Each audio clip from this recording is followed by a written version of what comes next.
It's on. There you go, Don. I'd like to call this town council meeting for February 16th to order at this time. And first order is the pledge to the flag. I pledge allegiance to the flag of the United States of America and to the republic for which it stands, one nation, under God, indivisible, with liberty and justice for all. Roll call, Twyla. Councillor Albert, Here. Councillor Ganong, Here. Councillor La Rochelle, Here. Councillor Lunt, Here. and Councillor Fellows, Here. and Councillor Kobe, She's absent for the route? moment. maybe, and Councillor Ward. He's on his way. Okay. Make a recommendation to hold the vote on those until we get to the actual council session at 7 o'clock. Sounds good. Thank you. Next item is the executive session. Order 2021-31 to go into executive session per 1 MRSA Section 405-6A Personnel Matters. I make Do I that have a motion. motion? Second. And a second? All in favor? We're in executive session. All right, let me shut the cameras off. And the time is 6:07. Excuse me.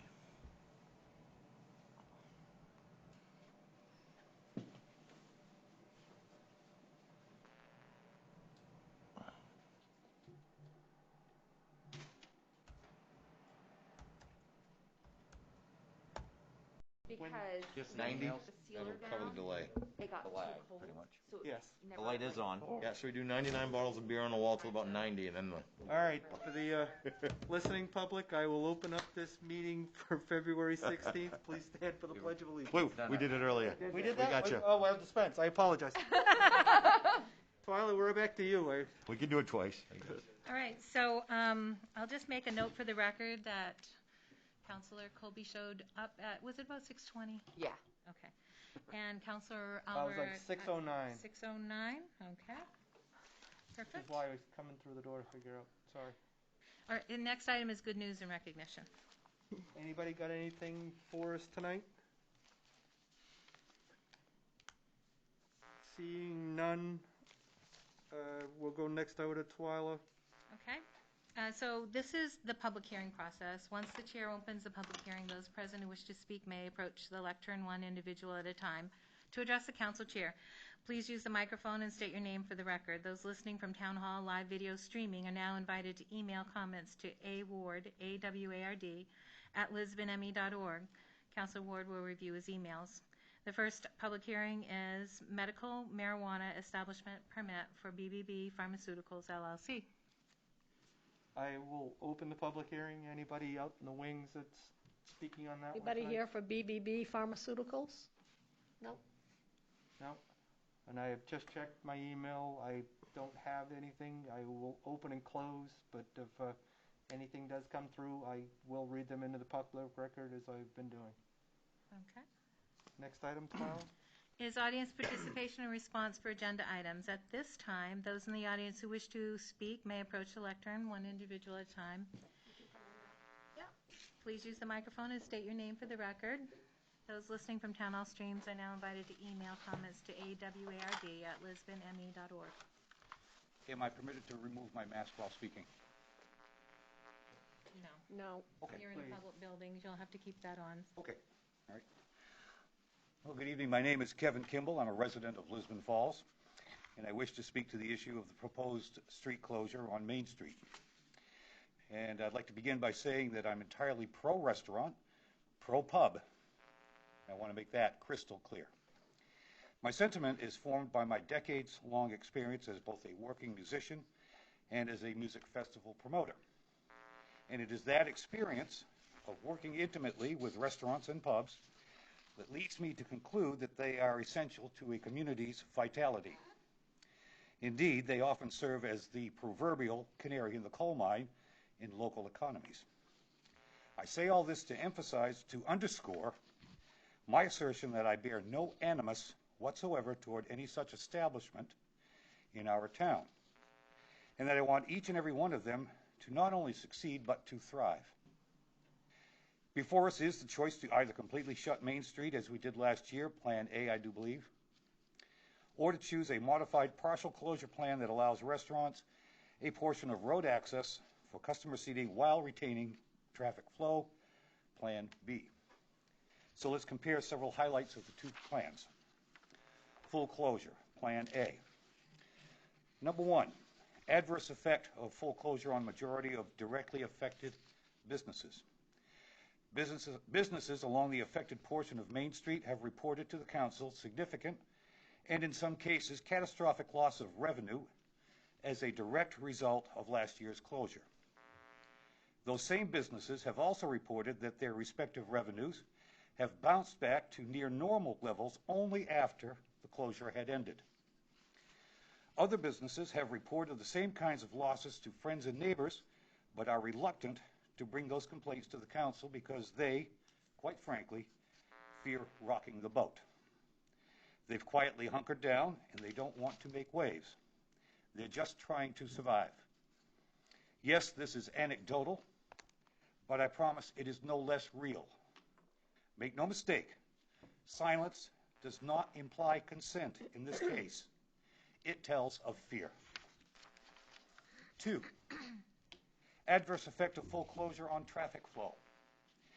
This is well documented from last year. 5-minute bridge crossings from Durham turned into 45-minute ordeals. Traffic on 196 approaching from Topsom frequently came to a dead stop east of Summer Street, precluding even the option of a detour. Traffic congestion increased difficulty for emergency vehicle passage. 3, adverse effect of full closure on surrounding businesses. Traffic backups regularly and almost daily prevented customers from entering or exiting local businesses on 196. 4, adverse effect of full closure on traffic safety. Residents and travelers on 125 who intended to drive east on 196 no longer had the safe option of the traffic light at the intersection of 196 and 125. Instead, they had to choose either turning into oncoming traffic coming over a hill at the intersection of Summer Street and 196 without the benefit of a traffic light, or accessing Route 9 and using the traffic light at the intersection of 9 and 196, and then going through 2 additional traffic lights on their journey. 5, positive effects of full closure. By most reasonable accounts, the benefits of the full closure on Main Street were limited to only 2 businesses and primarily only 1. It has been proposed that a 4-way stop at the intersection of Union and Main Street plus additional signage will ameliorate the impact of a full closure. Neither I nor many of the residents I've chatted with can figure this one out. We're still scratching our heads over this one. We just don't see it as a solution. Shutting down a community's main thoroughfare for a special one-day event is a long-standing common practice. It's nothing new. We see it everywhere, especially during the summer season. The residents generally accept the inconvenience so long as it's brief, short-lived, and contributes to the greater good of the affected community. Shutting down a community's main thoroughfare for a whole season is an entirely different matter. The inconvenience is no longer brief and quickly becomes a burden. The greater good diminishes rapidly and at best exists only for 1 or 2 days out of 7. The question then becomes, is this worth the other 5 days of distress, especially if the benefit is restricted to so few? Partial closure, Plan B. Number 1, it mitigates the adverse effect of full closure on the majority of directly affected businesses. Businesses adversely and directly affected by last year's full closure now have near normal storefront visibility, otherwise denied them by full closure. 2, mitigates the adverse effect of the full closure on traffic flow. It restores near normal traffic flow, alleviates abnormal congestion, restores normal access for emergency vehicles. 3, mitigates the adverse effect of full closure on traffic safety, restores the safety of the traffic light at the primary intersection. 4, mitigates the adverse effect of full closure on surrounding businesses. Surrounding businesses retain normal customer access in and out of their respective parking lots. 5, retains, albeit to a lesser degree, the positive effect on the two businesses and primarily one business that benefit from full closure. Now, it may seem that I am singling out one business, but I am not. And the reason that I say that is because, respectfully, the town has already done just that. It did so with last year's full closure. I'm just pointing the limelight on what's already happened. Let me hasten to add that I have no reason to believe that the town did what it did with anything but the best and most honorable intentions. The town responded to the unprecedented exigencies of a worldwide pandemic. It was truly a creative best effort. But the effect, however, was demonstrably one of putting the thumb on the scales, however innocently. And effect is at least as important as intent. I'm simply acknowledging what we now know to be true. And since we now have the benefit of that hindsight, the choice becomes very clear. Do we choose the option that has been unmistakably demonstrated as one that benefits the few at the expense of many, or do we choose the more well-planned option that renders the most benefit to the many with the least detriment to the fewest? Partial closure is the fairest, most equitable solution. The facts are established. There is no nuance, not really. This is simply a question of plain old right or wrong. And I will entertain any questions. I have one. Sure. That's okay. Thank you for taking the time to come down. It's very eloquent, and I appreciated the points that you made and all that.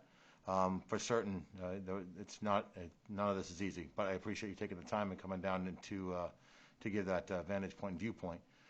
Right at the very end there, you stated something very emphatically, and I would challenge it, and that is, you say, the facts are clear. And there are no facts with Plan B. We don't know that it would be a better option than Plan A would be.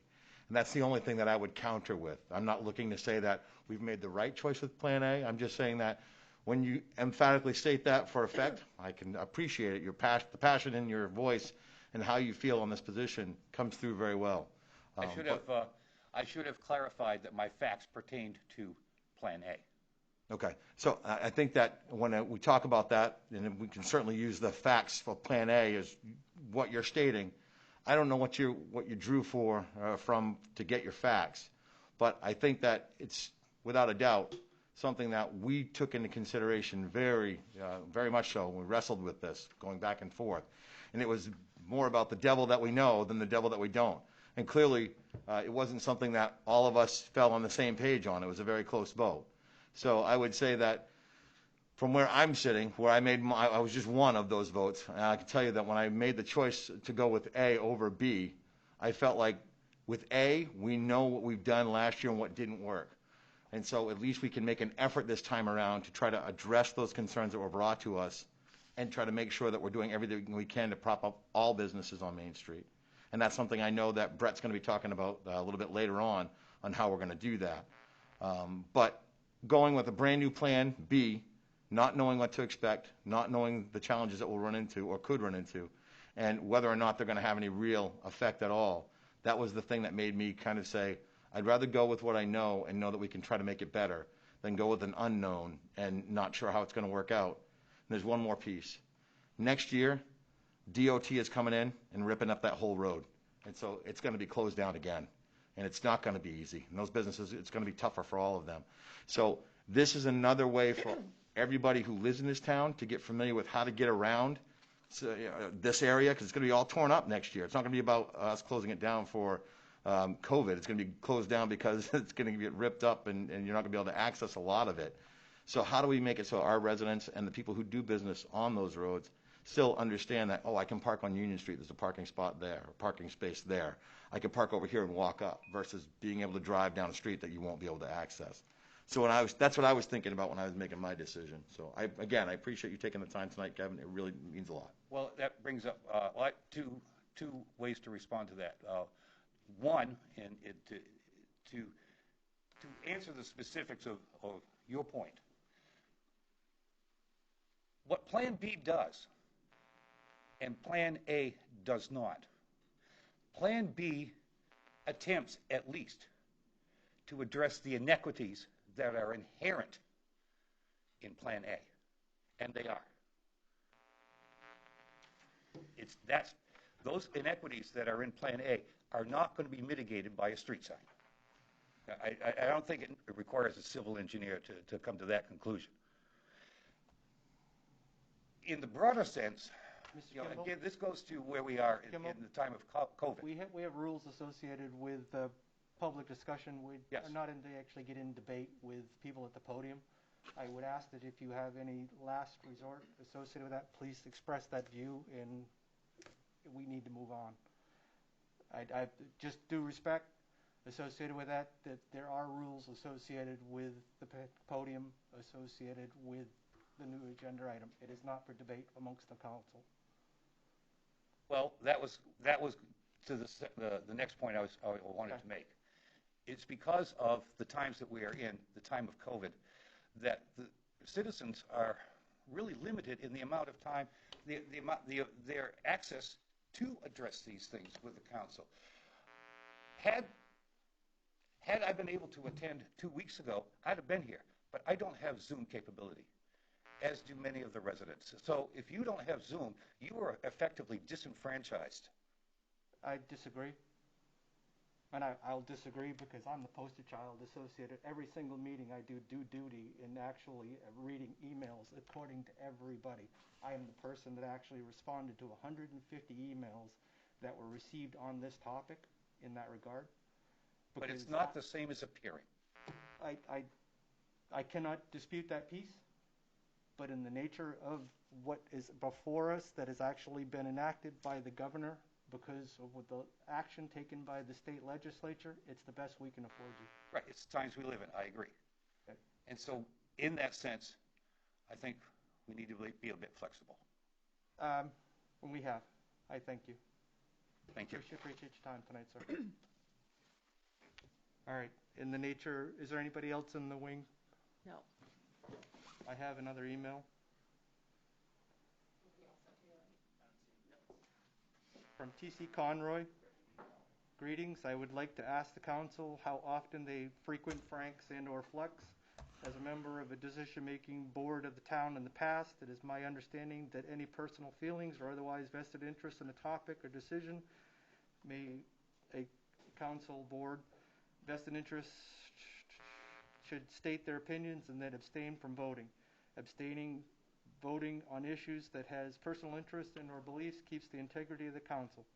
When someone opts to pave way to friends' businesses against the good of the majority, the integrity is lost and the council is seen as a bullish child.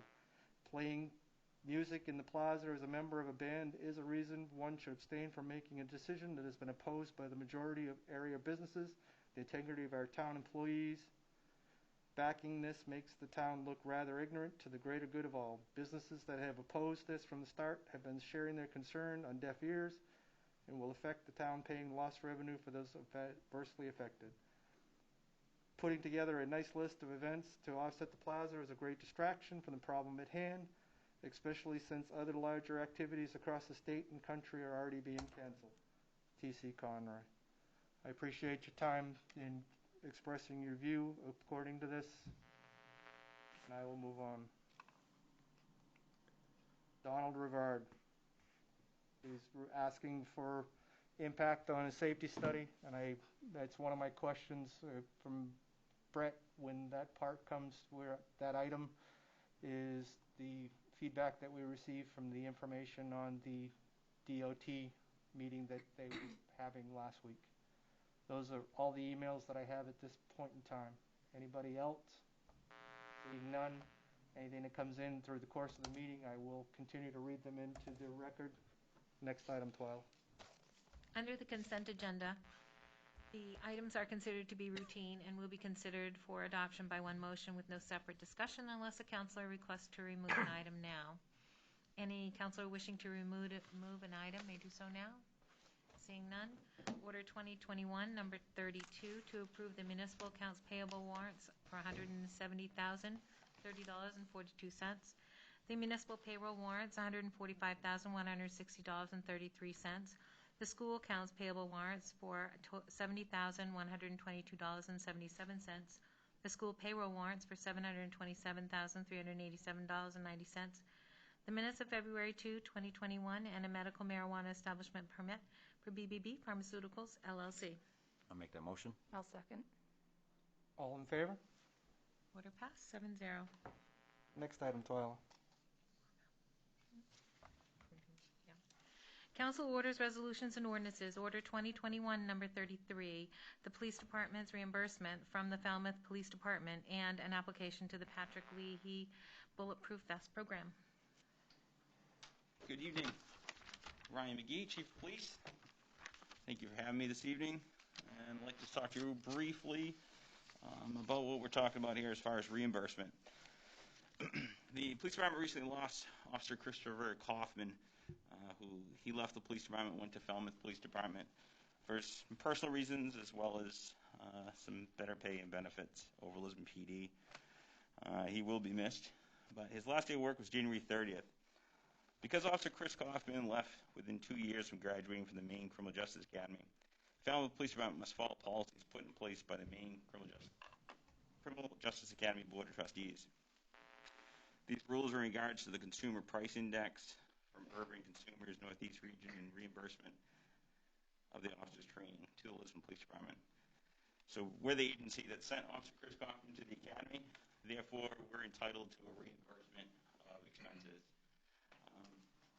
The scale doesn't represent all of the training expenses. They've come up with this consumer index. I've also included a request for reimbursement of his ballistic vest that's now 2 years old as well, of $700. So a total I requested from Falmouth PD was $33,180, which they've accepted and sent a check, and we have it here today. It actually just came in today. The police department moved forward in hiring a new officer to replace Officer Chris Kaufman. That new officer, Sergey Miller, started on February 8th. I requested permission to utilize this reimbursement money that was received from Falmouth Police Department today to offset training and equipment costs for the newly hired officer and other training requirements for this upcoming budget.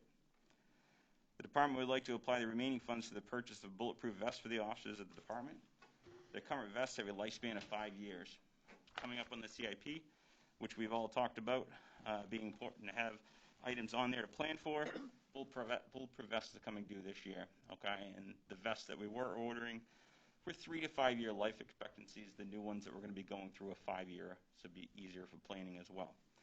That being said, I'd like to, well, I'll further explain a little bit more. So I'd like to move forward with the bulletproof vests with part of this money. Any remaining money I respect the request to use towards continuing update to the department's outdated portable radios. This will further reduce any funds in the upcoming budget. Further explain, it would reduce from the upcoming budget, so to remove from the CIP plan a total of funds from that $33,180. It would move up to $14,000 for bulletproof vests, $13,500 for portable radios, for a total of $27,500 I'll be able to remove from the upcoming budget, using that money of reimbursement that we've already spent on Officer Chris Kaufman. Now this would leave $5,680, which $3,500 would pay for the cost to go to the Maine Criminal Justice Academy. That's what the town would have to pay. And it also leaves an additional $2,180, which would go towards the purchase of uniforms needed and academy equipment for the new officer. However, I'm also, this is two-part, I'm also asking at this time to further try to save the town some money and apply the Patrick Leahy Bulletproof Vest Partnership Program through the U.S. Department of Justice. Now, if approved, this could pay for a percentage of the bulletproof vests and further save the town money up to 50% off the cost of the vests that we're going to be purchasing. It would be approximately $14,000. It would be another 50% off of that. So that's what I put in front of you today from this reimbursed money that we're going to receive, that we did receive from the Falmouth Police Department, to try to plan to reduce money from my upcoming budget of this amount.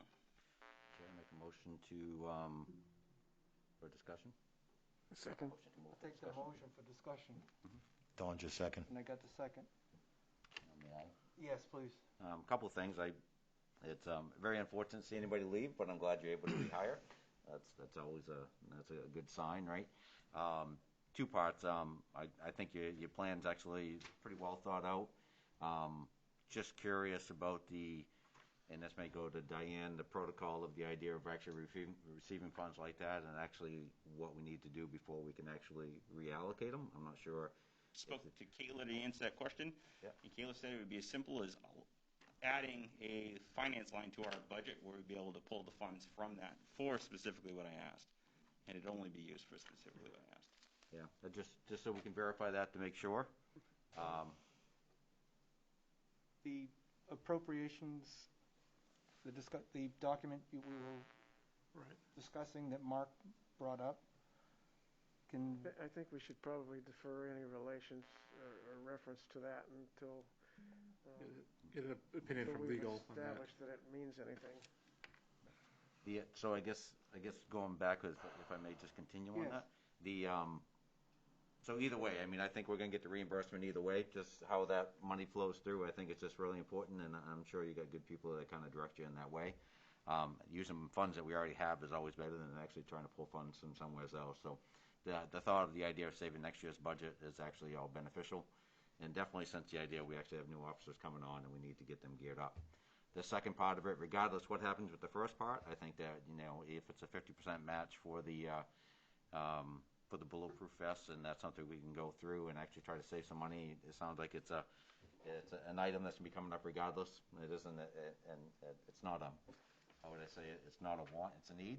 So, I mean, I think the idea of applying for that, as long as we have the funds available for the 50% match, I'm all for that. But I'll leave it up to anybody else that wants to add from there. I'm good with it.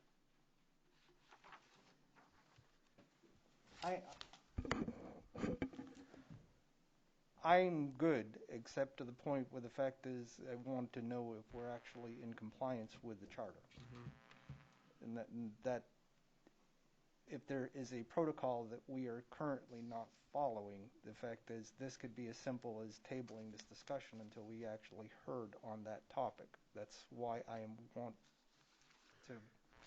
If we table it, will it require Chief to come back and do it all over again, and can we just move on it at a later? We can move on at a later date. We've already heard the presentation because I actually am vehemently in his camp that this is a situation that he has been dictated that is only clearly going to benefit with next year's budget discussion to be able to accept.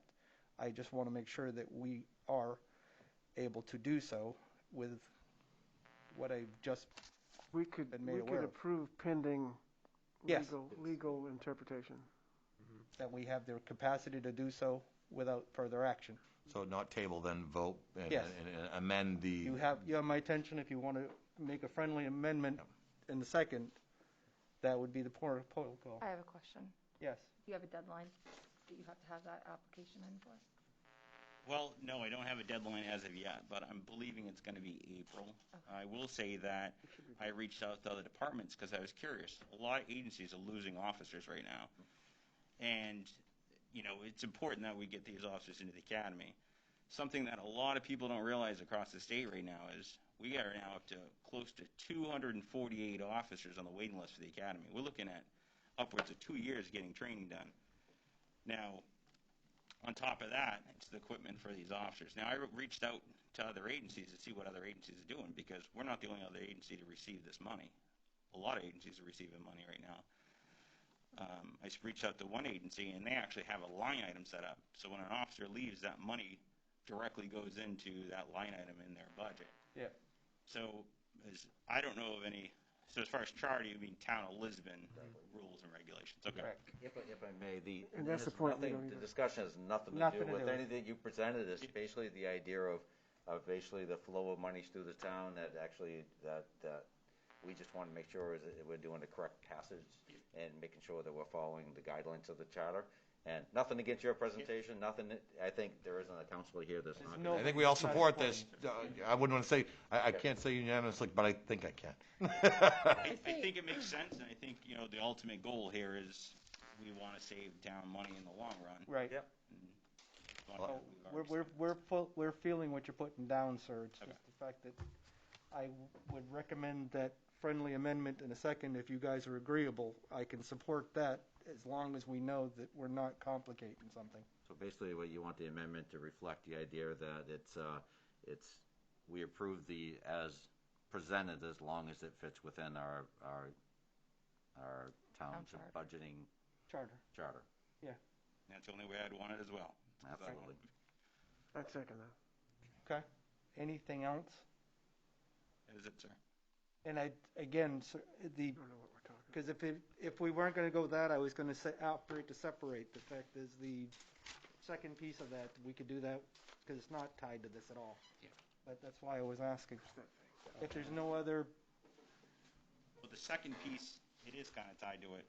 agreed. Because Yeah. the Leahy First grant, thing. we'd have to purchase the vests, then apply for, well, we can apply for the Leahy grant. It's not a grant, it's a program. We have to purchase the vests, then after we purchase them, then we use the paid invoice to request reimbursement. I got you. 50%. I'm pretty sure anything we're talking about could be cleared up tomorrow. How's that? Yeah, the decision will come quickly, I'm sure. That's where I was landing on that. I can too. see y'all smiling under the mask, so I feel good over here. We're good. Good.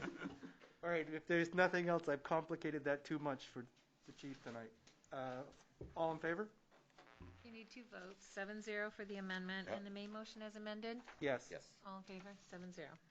Thank you for your time. I Thank you, do sir. Thanks, appreciate Chief. it. Have a good evening. You too. Order 2021, number 34, the Moxie Plaza 2021 closure plan.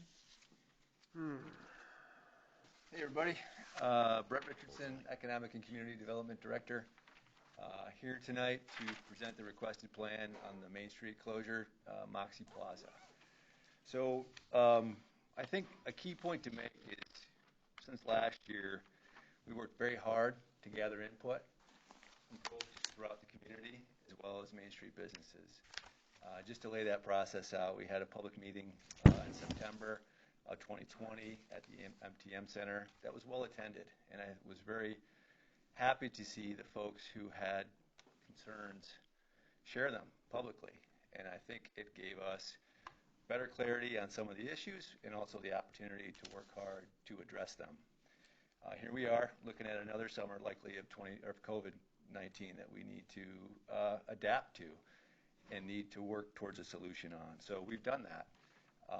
And this plan that I put forth that was in the council agenda, hopefully you've had a chance to take a look at it.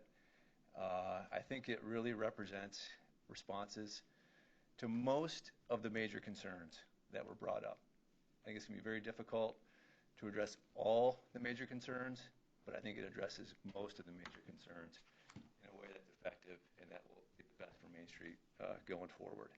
So if you'd like, I can run through the executive summary and some of the high points of what we're talking about here. And, you know, the key thing last year that a lot of folks had concerns about was loss of traffic, but also loss of visibility.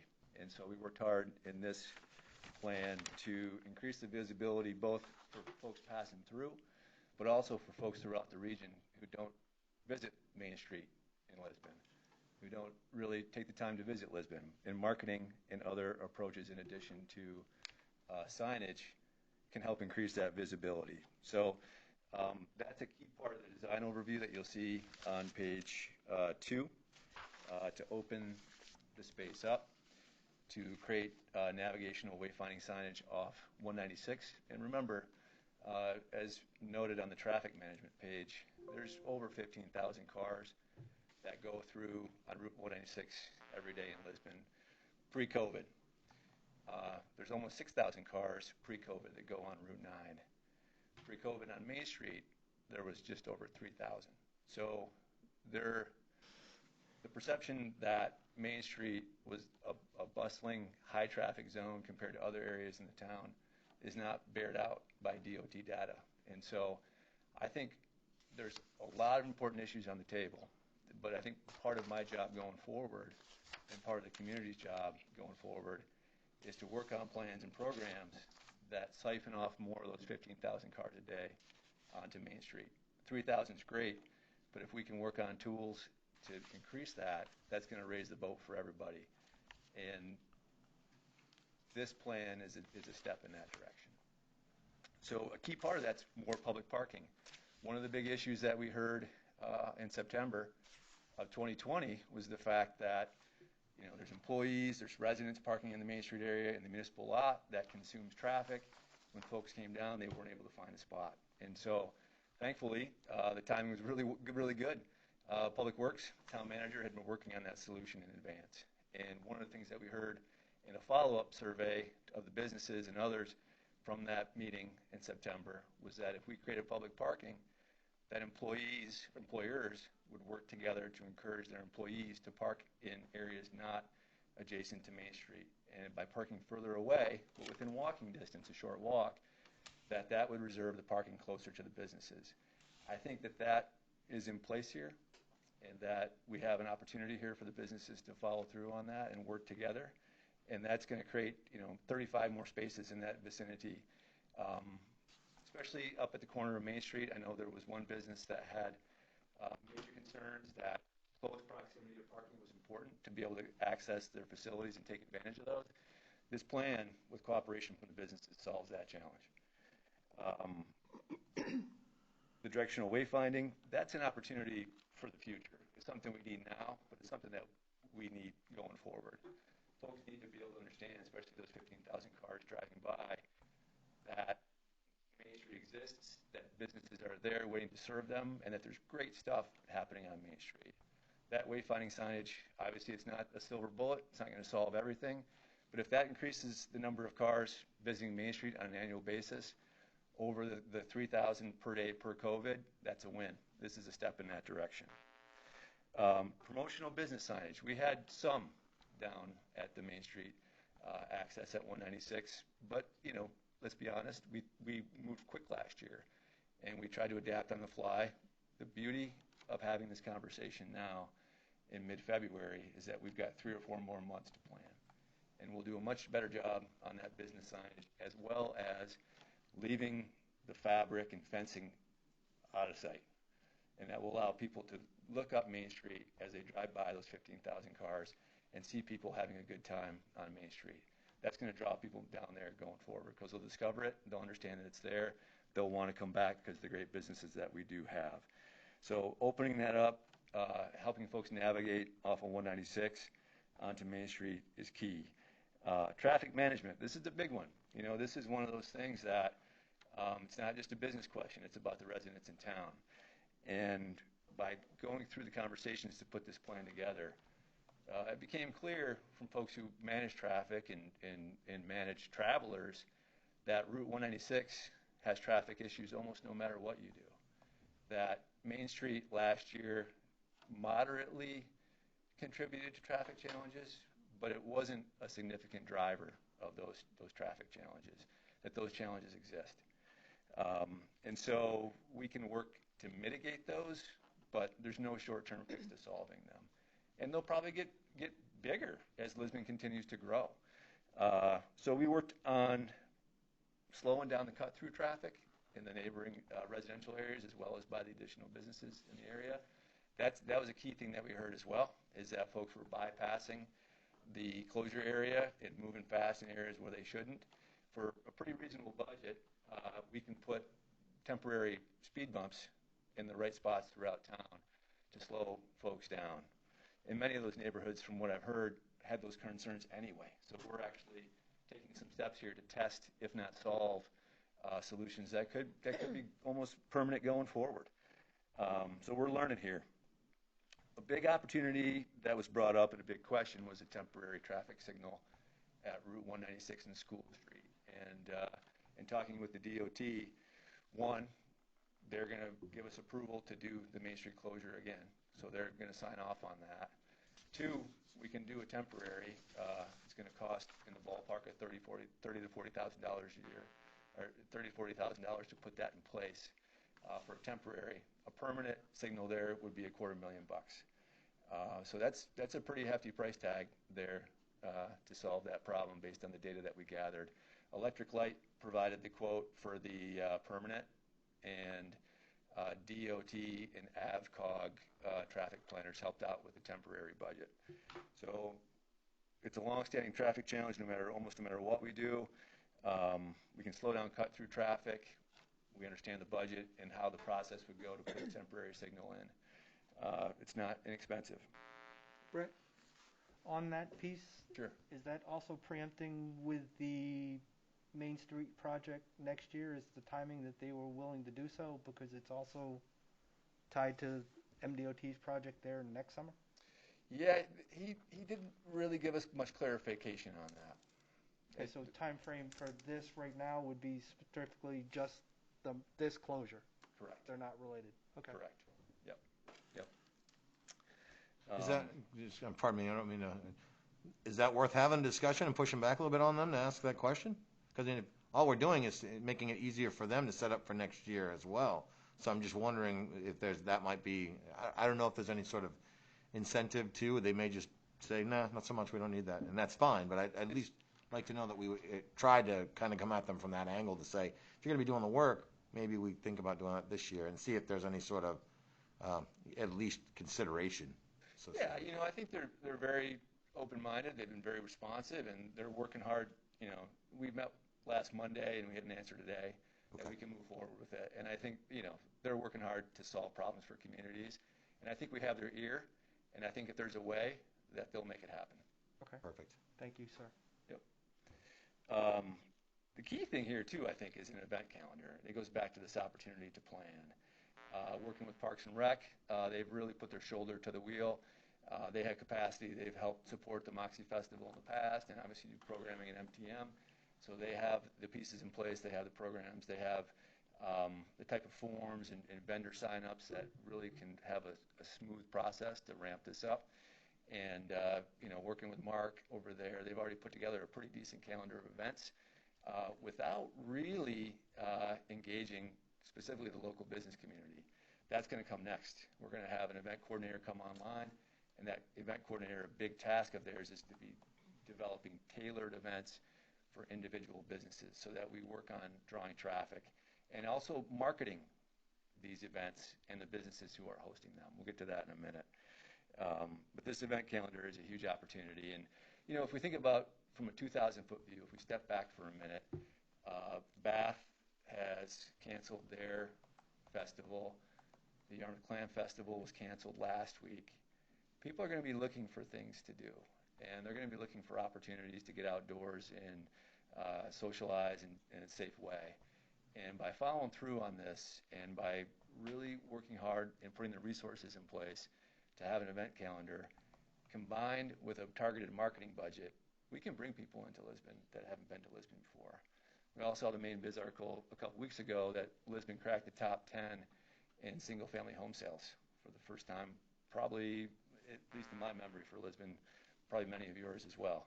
So it's kind of nice to be on that list, and it's clear that people are looking in this direction and coming here. We can build on that. And so that tentative event calendar, along with the marketing budget, is a real tool to increase the traffic coming off of 196 visiting Lisbon. Marketing. So my department has a standing budget for marketing, and we have an opportunity here to use that in a very targeted way and to promote and market Lisbon in a venue and in a space where people come and have a good time. It's not a general marketing campaign. It's something that will attract people, and once they come to Lisbon, they're going to see all that we have to offer. We've started conversations. I think really what we would do is probably a little bit of print, but really focus our marketing budget on digital ads. And what that will allow us to do is use branding assets that local businesses are helping to develop, as well as the brand that's on the wayfinding signage, a very integrated feel that Lisbon to date really doesn't have. We don't, if you talk to folks in the region, Lisbon isn't known for a brand. We have an opportunity to really cultivate that with a targeted digital ad campaign that really leverages the diversity of the event calendar. So we're talking about farmers markets. We're talking about classic car cruises. We're talking about music. We're talking about craft beer festival. We can create a branding campaign that uses the same visual feel, but then tweaks it on a regular basis to promote individual events. And then we can use the digital strategies to reach out specifically to people that have an affinity for that type of event. If you are into classic cars, we can search for that and make sure the ad pops up. If you're into farmers markets, we can target those ads to folks who care about sustainable food. If you're into craft beer, we can do the same thing there. That's a pretty inexpensive way to go about it. And we can also target, I don't really like that word, it makes it sound sort of aggressive, but we can reach out to folks based on geography.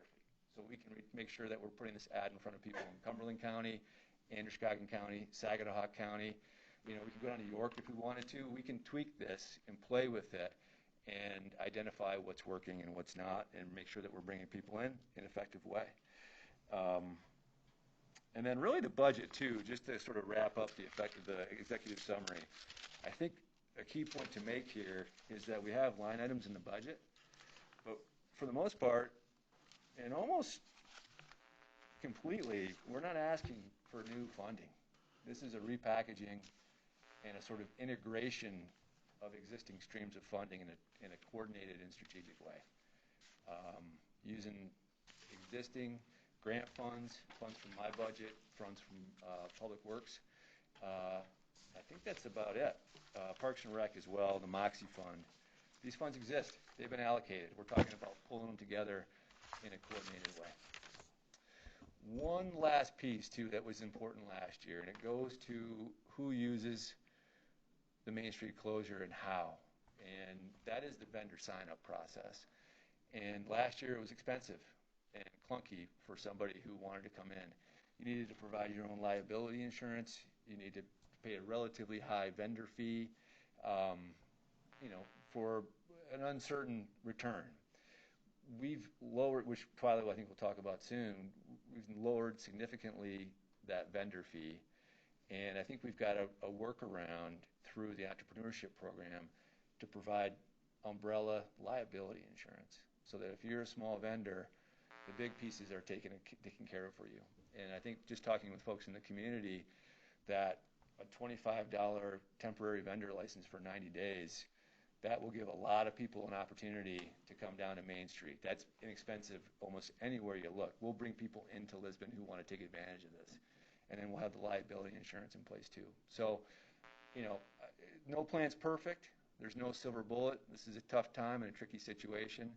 I think we've listened, and I think we've responded in practical ways to the feedback that we heard. And this plan represents the police department, fire department, public works, Parks and Rec, my department, and others. Thank you. Mr. Chair. Sure. I just want to commend you and the Recreation Department and all of the folks involved in putting some of those things in place that have tried to address some of the concerns. Can't get them all, and doing every effort you can based off what I'm hearing to try to touch those bases. I'm going to ask a couple of tough questions here in a minute, but I just want to make sure that you understand I know this has not been a small task by any stretch. And I think the thing that stuck out to me the most, and I'm glad you finished on it because I think it's deserving to be the showstopper, is the vendors' fees going down to very affordable, and the fact that we were able to come up with a workaround to get that insurance piece resolved. That is going to bring in a slew of vendors from all different walks, and I love it. I think it goes directly to the biggest gripe of there was the space that wasn't used at all during this time to this time. Now you have all these folks who can community together and say, let's go on Thursdays. It'll be, and whatever that is. If it's folks who do sort of crafts and they have like-minded folks and 4 or 5 or 6 of them want to get together, they could, start to do some of those sorts of things. So I'm really psyched to see how that's going to develop as time goes on. I am going to ask a tough question, and one I didn't hear get addressed in this, and that is parking was a big concern for a business down front. I saw the parking sign that says free parking, but that goes, to let people who are coming to Moxie Plaza know where they can park. But there are always going to be ones who park in spots that have an impact to a business. And I'm wondering what we're going to do to make sure that spots in front of businesses don't get occupied by folks who are down in the plaza. And if we don't have any signage that supports no parking here or from 9 a.m. to 6 p.m., whatever the acceptable business time would be, then are we going to come up with a plan that looks like some sort of enforcement? And I think that it bears repeating, because I know that was one of the biggest gripes that I heard again and again at the meetings and then since the meetings. Enforcement. It's a great question. We talked a little bit about that last year, and we did relatively quickly put 1-hour parking signs up on the street. That we responded to a specific comment on that. And we did have a conversation about enforcement. I think it's worth having it again. I have a lot of respect for the Chief McGee. He'll tell you with a data-driven approach that they're quite busy. Sure. And they're down a couple people. So we can work on a creative approach to that. I think one of the encouraging things about that meeting in September and the subsequent business survey is that if those businesses collaborate to identify employee parking and they encourage their people to use that's step one. And let's evaluate that. And then we can go further on that to see if there's a way to provide resources to enforce. I think the reality is, I'll just be completely transparent about this. This is what I heard. You have a limited police department. They're being pulled in a lot of different directions. They go down randomly and they enforce a parking situation, and one person gets a ticket, and then they don't go back because of other constraints and other requirements of their time. And so other people are able to do that. In order to really be effective in that approach with enforcement, you've got to be on top of it, and you've got to dedicate resources to do that. Preferably, I think the best step, and we're talking about 35 new parking spots. I spent time down there on Main Street last year, and there were times when it was busy, but the location of the parking spots is important, and you highlighted that there are certain spots that are more important to certain businesses than others. You can walk 50 feet casually if your hands are empty. If you're looking to carry something fairly heavy to a spot, you need to be within 10 or 15 feet. I honestly, from what I heard, believe that the employee parking strategy will largely address that. And so, I hear what you're saying. We've looked into it. It speaks to broader issues in the community and in the budget. But I think we've got a solution that's going to take a very good step forward into a situation where it's debatable if parking was a huge issue all the time anyway. And I appreciate you, and I'm sorry that I posed that question to you. I know it was tough, but it's important that the general public understands that it's not just something that there's a made-up piece of it. And I think you described eloquently how the some and not all approach to parking enforcement can leave heartburn, along with not really solving the problem. Right. So while it's easy to propose it as a solution in a meeting, practicality of it is not realistic. And I think that there comes a time where we have to, a little bit of self-policing in the form of trying to make sure folks who work down there understand where they're parking. And most of them do, let's be honest. But there are always going to be some that coming into or going out of. There's going to be times they're going to have to educate people as they roll into a spot.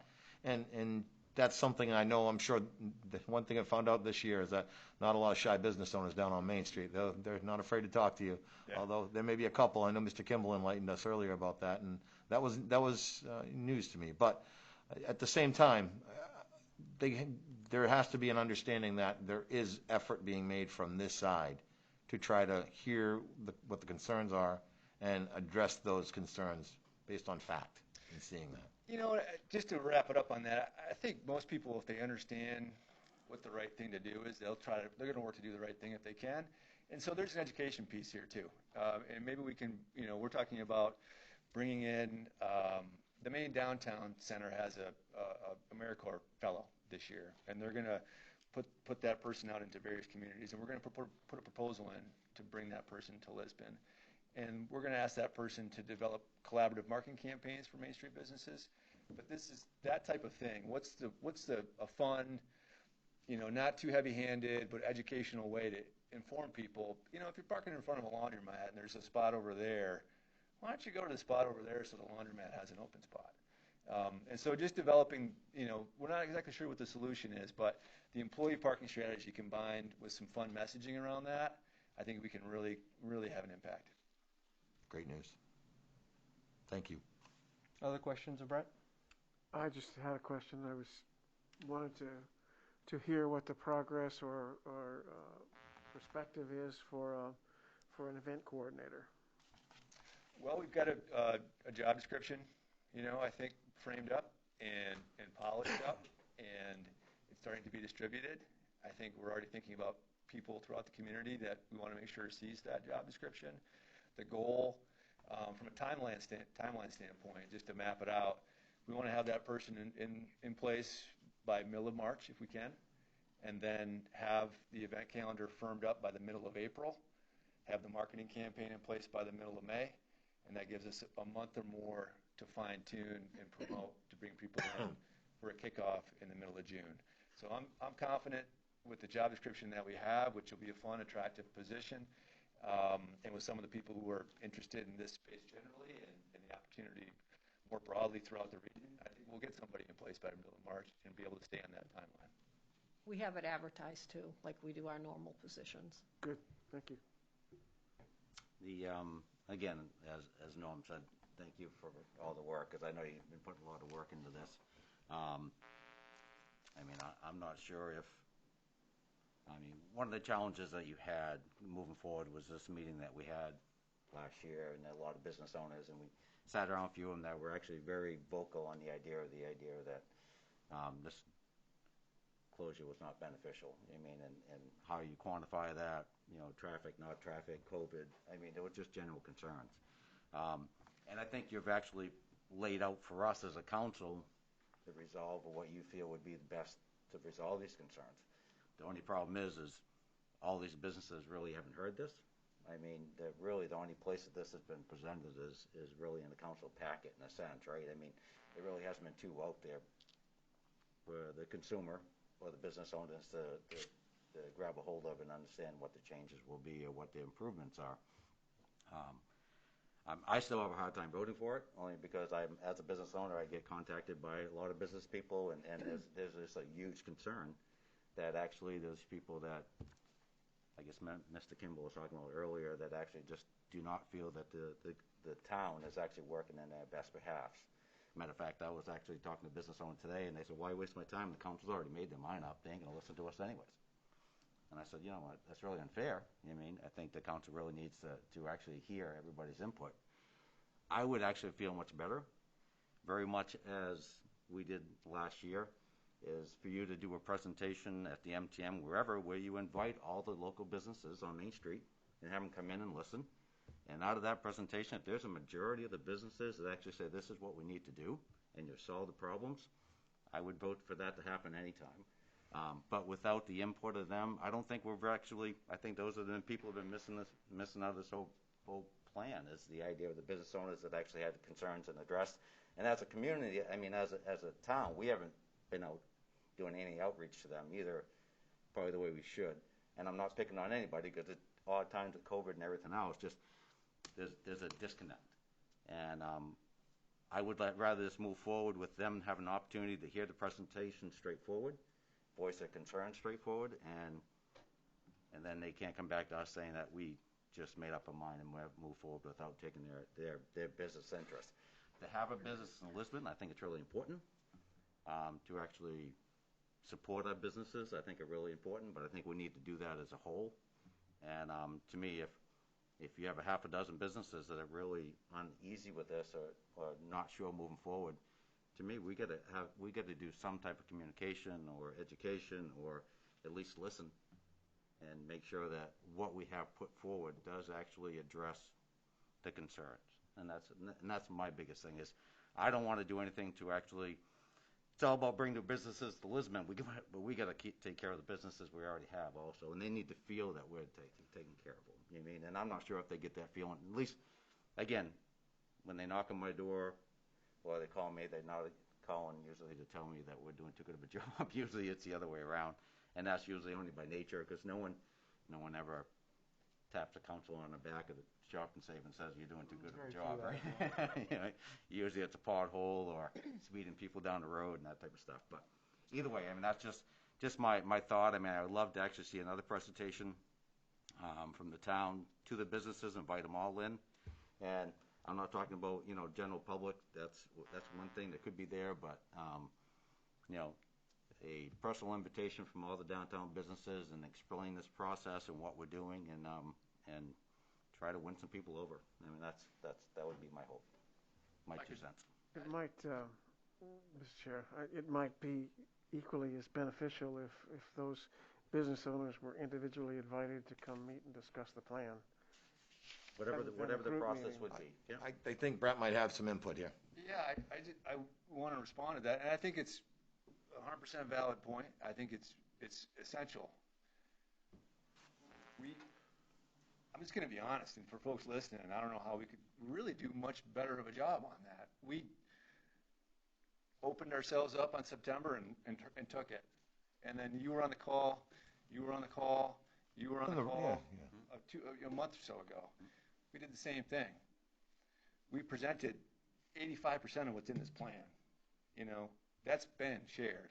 I then, prior to the council meeting where you guys voted last time, shared the PowerPoint for scenario A, shared a parklet example from Boston for scenario B, emailed out an email titled Request for Input to 85 people in town that includes 98% of the businesses that we're talking about, and then they provided comments.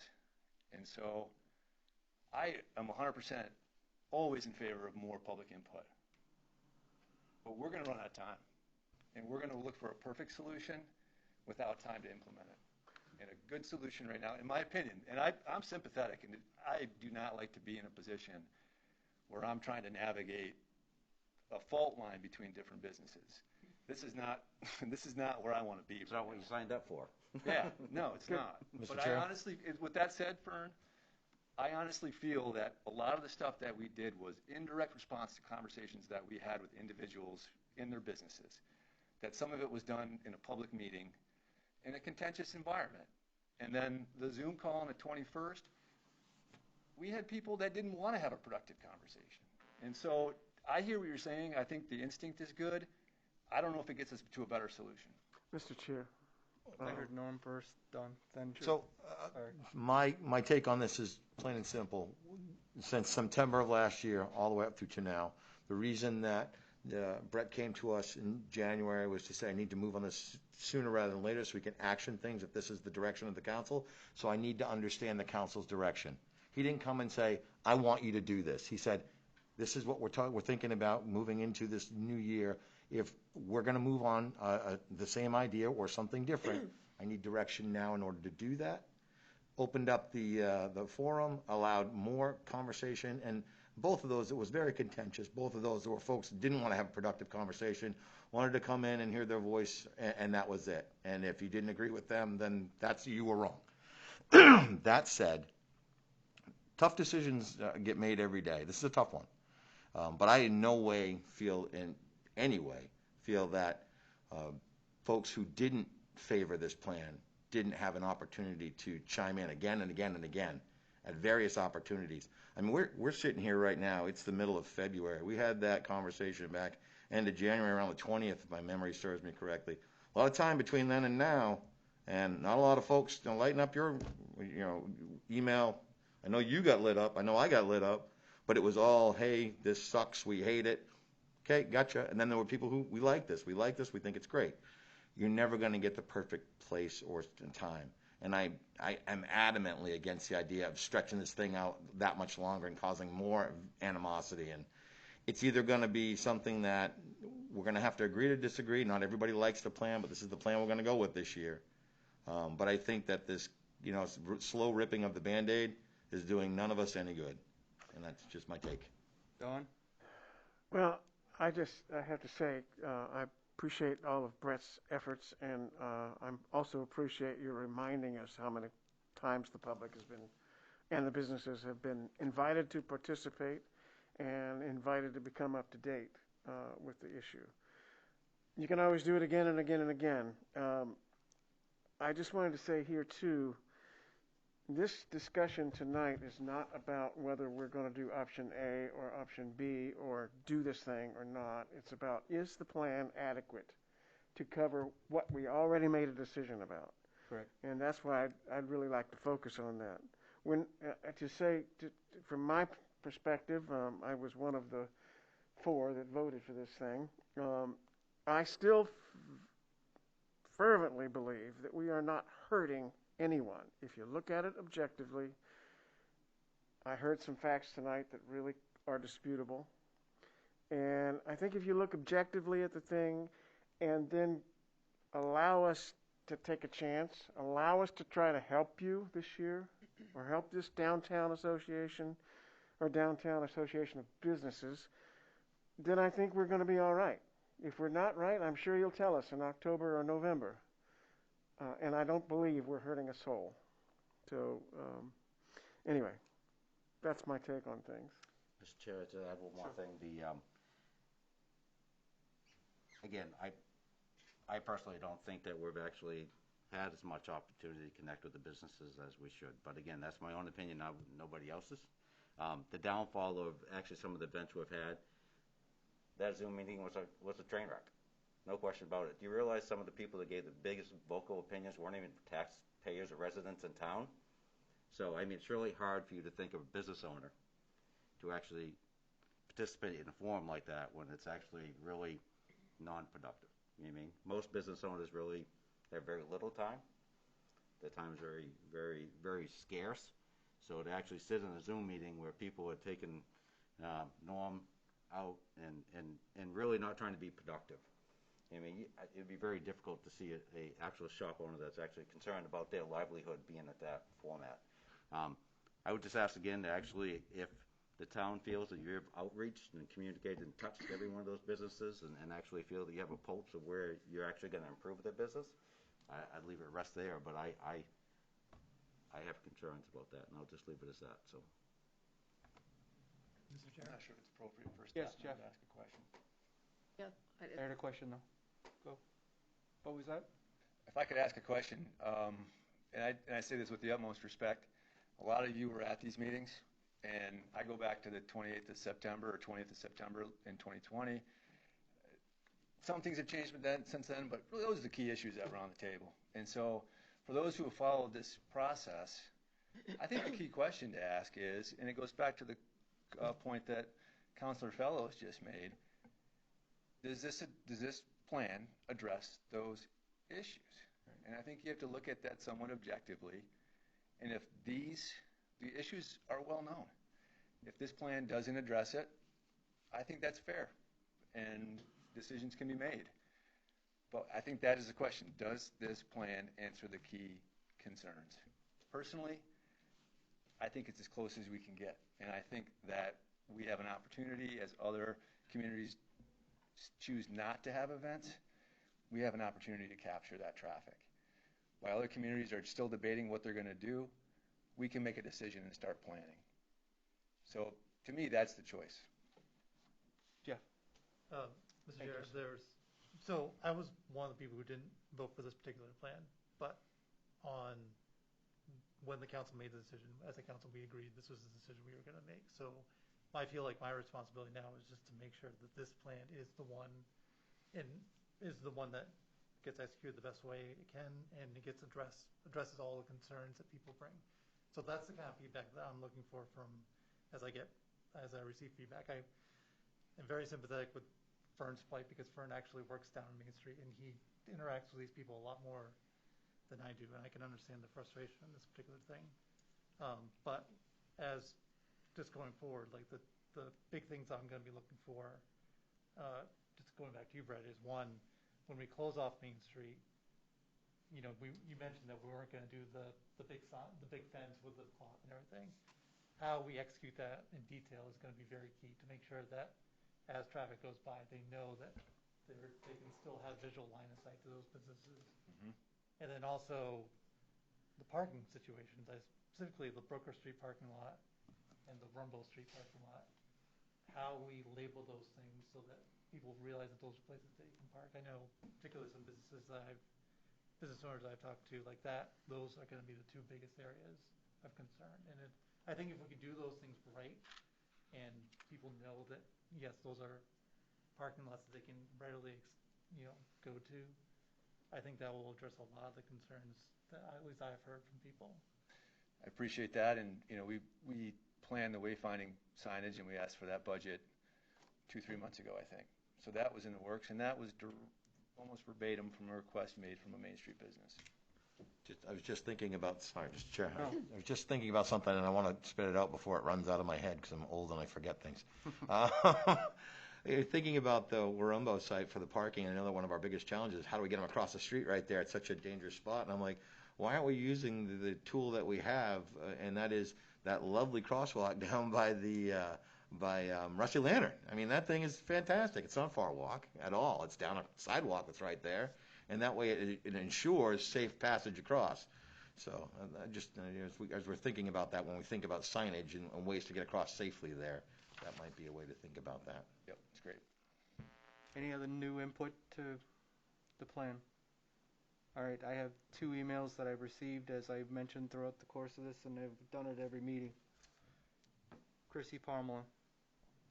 How many businesses owners does council need to hear from to change their mind about closing Main Street?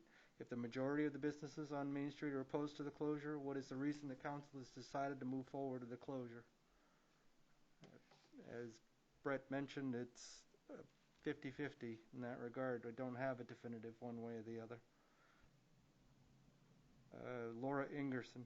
First off, I 100% support all the businesses on Main Street, all of them as they support me. I want us all to be able to make it another year. How is the town helping us all? How will the businesses that drive by traffic, flow, and visibility thrive with it closed? I, as a business owner, can say that our emails concerns are going unheard. I suggest that each business owner receive 1 vote on how to move forward. Let the businesses vote. 1 vote per business would be fair to move forward. Please do not let the fade as our concerns and how to work to not being heard. Let us decide what we can all help each other rather than provide favoritism and divide our small town.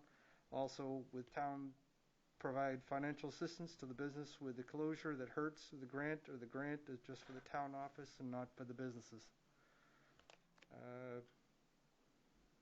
Off the cuff, for the fact that on this, it is a council form of government associated with that. There's been considerable feedback. It isn't a one business vote on every topic.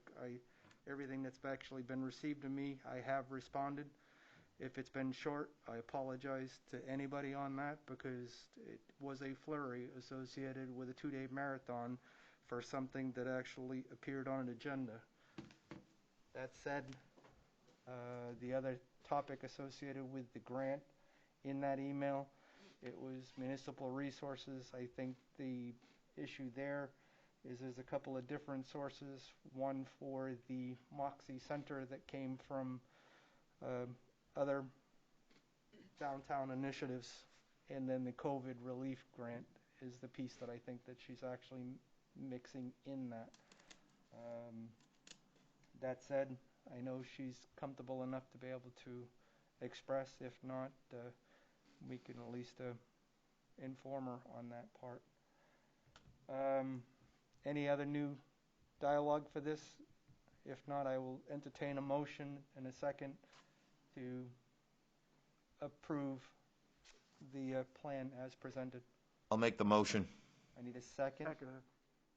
Is there any other discussion on this item before we move the item? Hearing none. Move the item. All in favor? Oh, you have to roll call. Oh, no, you No, don't. we I don't. don't think we have to roll call on this one. We're in public tonight. We're not zooming. How many was that? One more time All for in favor? Silas' benefit? It's unanimous. No. No, No, it wasn't. It was not. not. Oh, That's then why I Julia, want. No, okay. I don't know, just so we're clear. Those opposed, raise your hand, please. Yeah, I saw at least one, so I wanted that. Is there anyone else, just the one? Yes.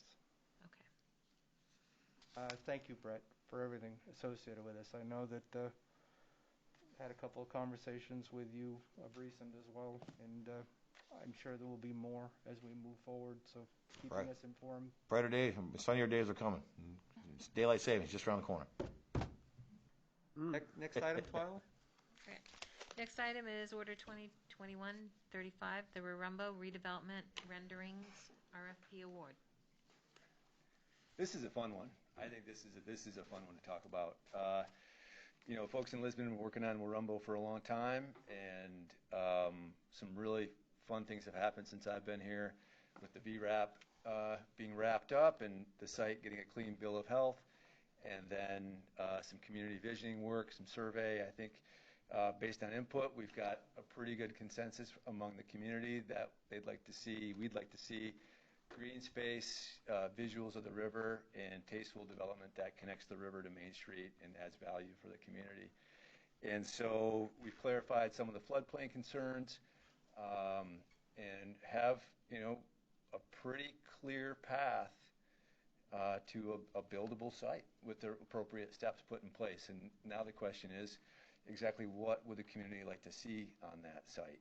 And in order to answer that question, we've put out an RFP to develop 3 different scenarios that will give the community a scenario which is the River Gateway, which is very limited development, 1 or 2 buildings, really emphasizes green space, access to the river. The next one is the Lower Main Street concept. That would essentially take the existing zoning from Village Street, extend it down to Warumbo, and then we'll have some talented people who do this for a living, create some scenarios and some drawings and some models about what that could look like. So if we took the zoning for Village Street, or for Main Street, and extended it down to Main Street, Warumbo, what would that look like? And then the third scenario is more of a denser development, taking full advantage of the development footprint while still leaving the green space and the river views open.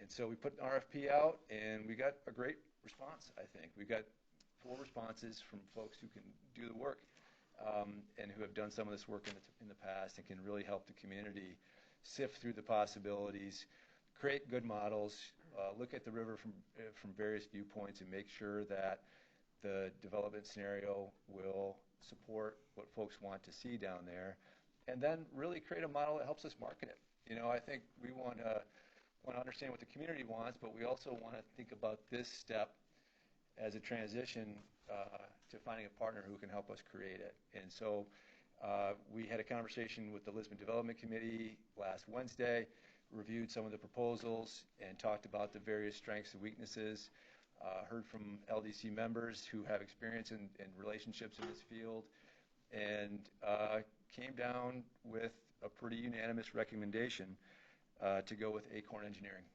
And the reason that we did, which is stated in the memo, is they clearly had done their homework, and they wrote design statements that really reflected what we asked for in the RFP.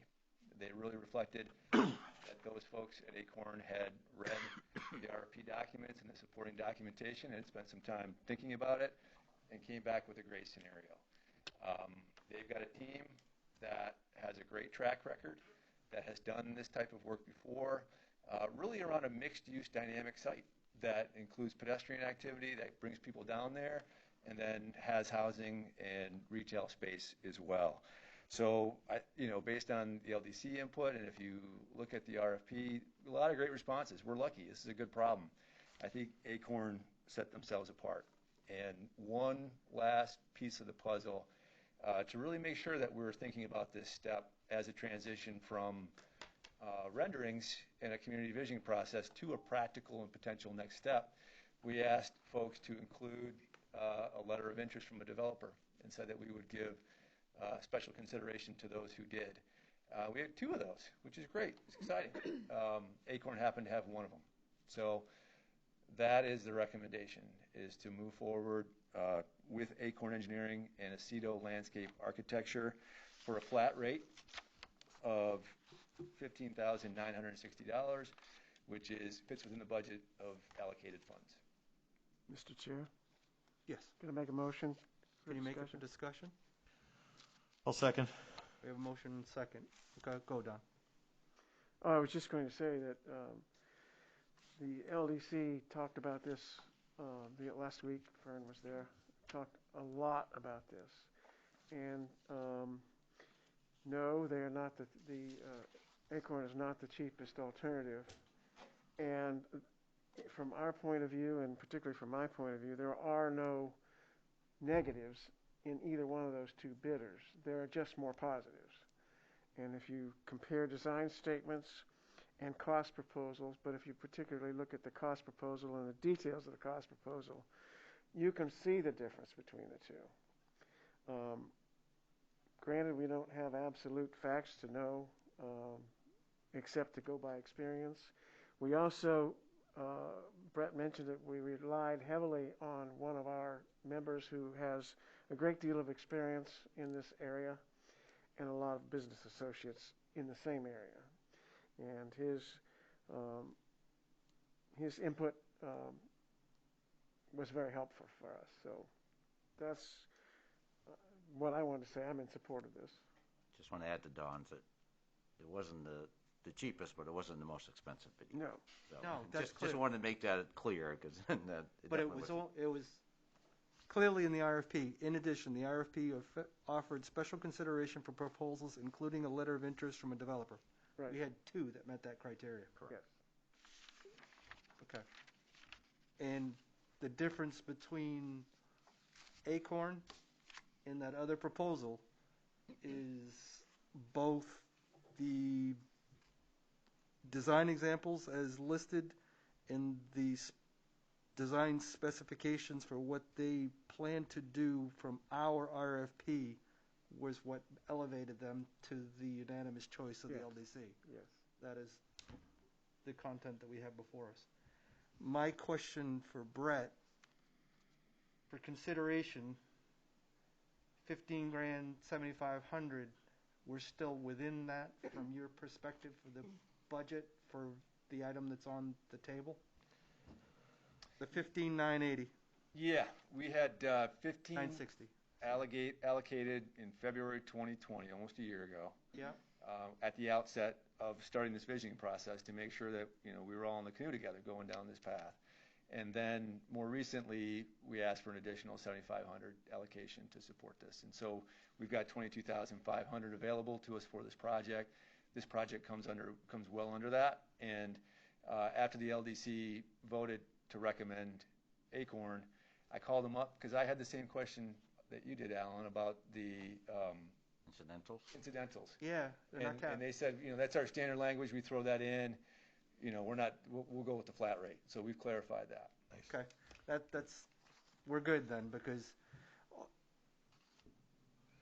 in my experience, you don't leave that open at the contract level associated with that. It's okay not to exceed, at least on the incidentals, it's capped, because the other proposal clearly had a high point. You're not going to go above this because I'm going to submit it. I feel the same way. Yeah, no, by all means, if they've already addressed that, you answered that question. The only other thing that I could, and has nothing to do for this piece, they're the only other proposal that actually gave you boilerplate for a contract language. I'm assuming that this is a back and forth that B&I, representing us, will review that to be able to make those recommendations, because Ms. Galinas that works for them, she will represent our interest in this, and it's well worth her time.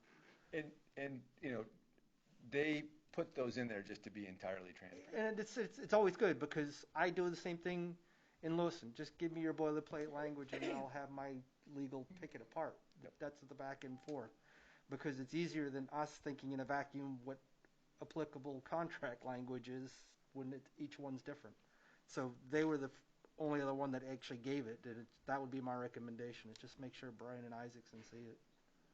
And just one more thing, and again, being on a committee, and I think it's important that we have committees that actually have members that actually take the time and spend hours on Zoom meetings and miss dinners and stuff to actually go over this stuff. And it was a very good conversation and well thought out. One of the things I want to bring forward with the design, and Brett knows what my opinion was right from the get-go, is I don't want a rendering. You know what I mean? Renderings are nice, but I want something that's actually something we can use.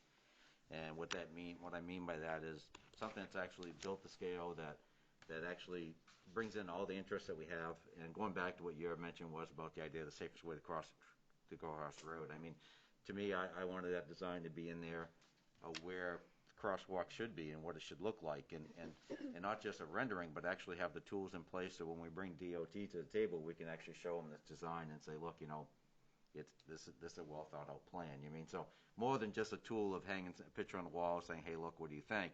But actually a working document that we can use, whether or not it's actually to bring into other entities that may be interested in helping us not design, but actually build the project, or it needs to be more of it needs to have some substance to it, not just the idea of having a pretty rendering that actually looks nice that really is not unattainable.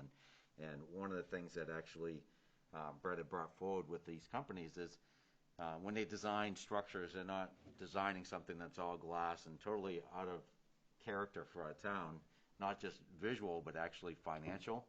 They actually build the design to meet the criteria of what our atmosphere is in town, right? They're going to build a building that actually would be somewhat financially doable for a local, to meet our local, I would say, financial climate, I guess you want to put it that way. I mean, someone's not going to come in and build a $33 million building on that site.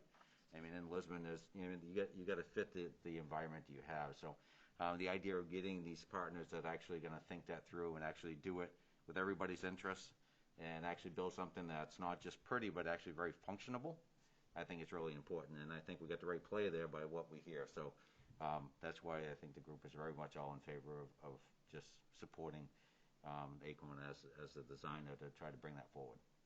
That's my 2 cents. I had the privilege of reaching out and having the questions asked of Brett offline, and mostly it's from my perspective of what I bring to the table, trying to represent your interest, because for the listening dot, no matter who they are, the fact that there were only 2 proposals that actually met that last criteria, and the difference between the 2 were the fact is the examples that were listed and the criteria that were identified in Acorn's proposal better meeting what the group felt associated with that. Because I work with the finance committee in Lewiston, and the fact is it's one thing to make the decision to move on, but I'm still the guy that has to have the relationship with the person on the number 2 is what can I do to improve. And that's the piece that I want the listening public to hear, is the fact is these were 4 well thought out proposals. Why did I not elevate to the surface? And those are the key sound bites. That's all I'm looking for. To Fern's point. Yeah. What's that? To Fern's point, I was looking at the design statement here of Acorn, and one of the enhancements they want to do is the Lower Main Street approach. They want to mention the vintage downtown Main Street appeal. So that's the look they'll be looking at. Right. They've already done some work in that area. So sure. And Brett, you had mentioned that we had actually, not we, but the town had actually had a meeting down there, a site walk, and that some of these partners actually even came out to actually participate in that, just to actually get a feel for where we are, even before we actually even started this. And so I think there's some interest out there, right? So that's good to know. They'll be a good partner. I think we'll be in good hands. So it was Acorn that came out initially to that. Yep.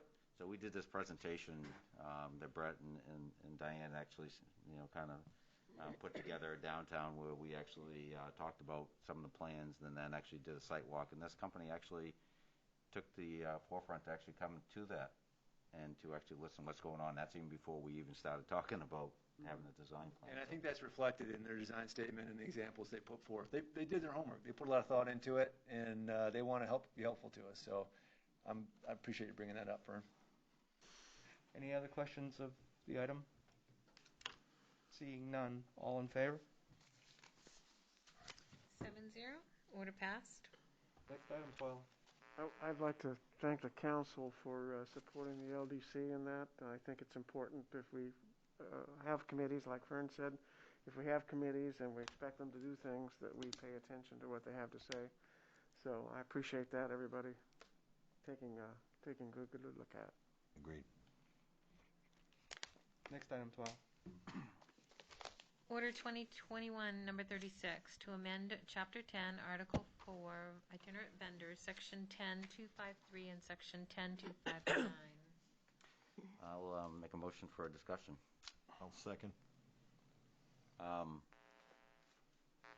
Brett's already left the building, maybe? He just walked down. Just walked down, He's Diane? coming back. Yeah. Maybe he's getting some. It's on the itinerant vendors. Yeah, Did you so want a question, copy? Brett.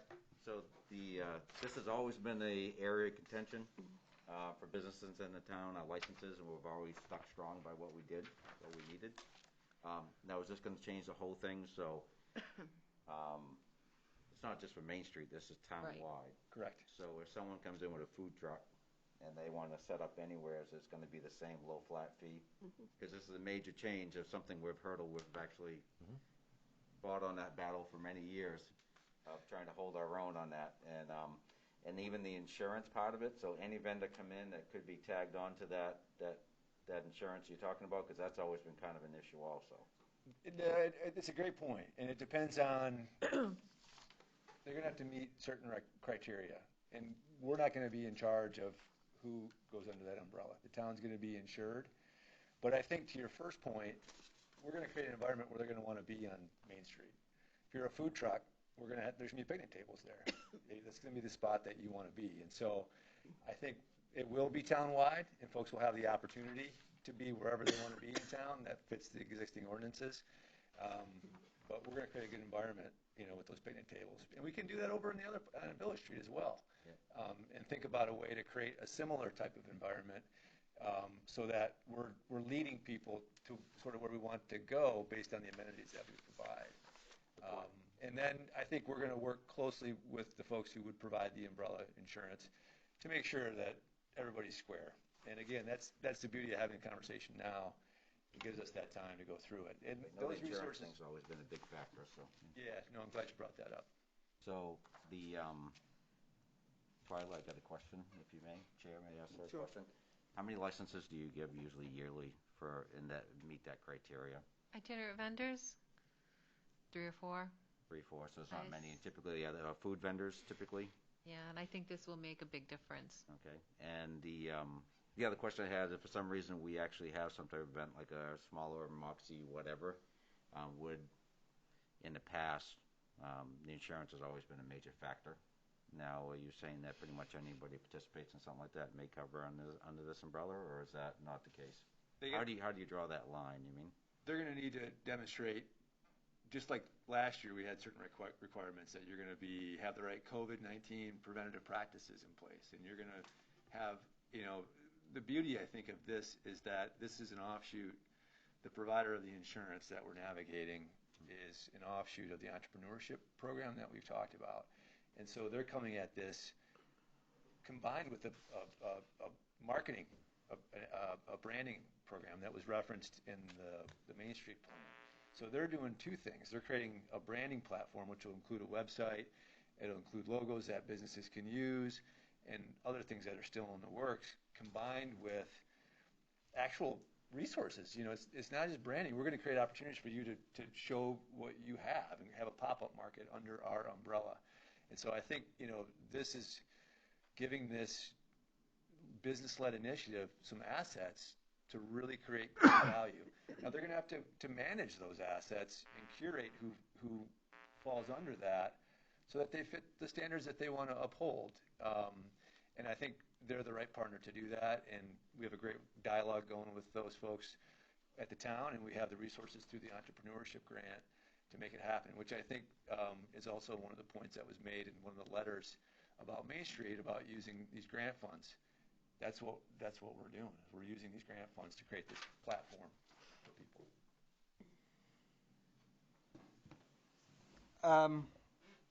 My question was the reduction in fees. Is this a 1-year annual, or are we talking permanent? The reason. Yeah, this will be a change to the actual fee schedule for businesses for temporary stands. It was 75, and we feel 25 is more appropriate for 90 days or less. So it gives them an opportunity to be downtown. Okay. And if they're uncertain about their profit, at least it's not a huge loss. But the other things that got wrapped into this under section 10-253 of the temporary stands 75, that was the same fee, dropping it to the 25. Yes. 6-month itinerant has been wiped off. The 12-month has been wiped off. The 1-week carnival's been wiped off. Indoor and outdoor flea markets have been wiped off. What does that mean? Those are things that, Oh, that doesn't mean that you are changing those fees. We're taking the fees listed in the ordinance out, and we're saying, see the fee schedule for the fees. So those are still the same. We've just carried them forward into the fee schedule. okay. And I missed that. I got you. the only one we did change was the 90 days. Okay, so you just moved it from this section to our fee schedule. That was my other question. Correct. Because the, As I understand it, the idea was to get them out of the ordinance, so you don't have to change the ordinance every time you had a Right. fee change. I'm with And you. to put it in the I fee missed that. schedule. Yes. And then we Because I wanted- was trying to relate it to the inequity for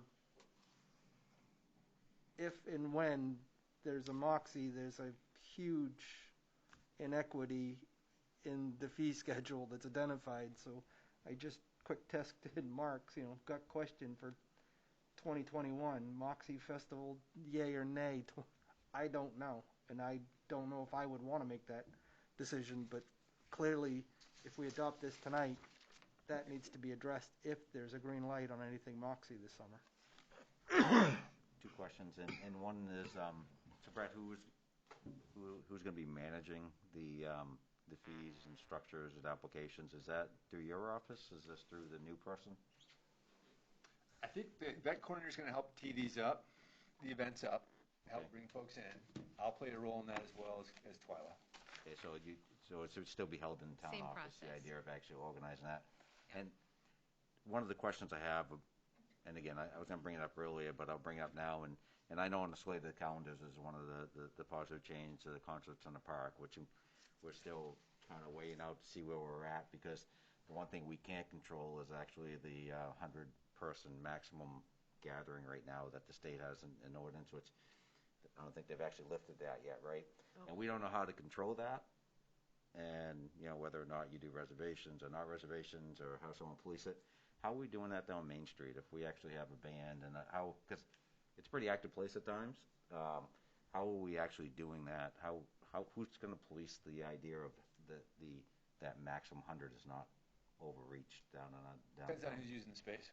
What's That's their that? responsibility, and they'll need to have a plan that demonstrates that they have control of that. Who would be responsible again? The person. Who's using the space? So when you actually say, if you actually have, say, 2 restaurants and some other activities, is it actually responsibility all of them combined? Because even like MTM, we're thinking MTM's a huge space to have 100 people, but it's still a single event.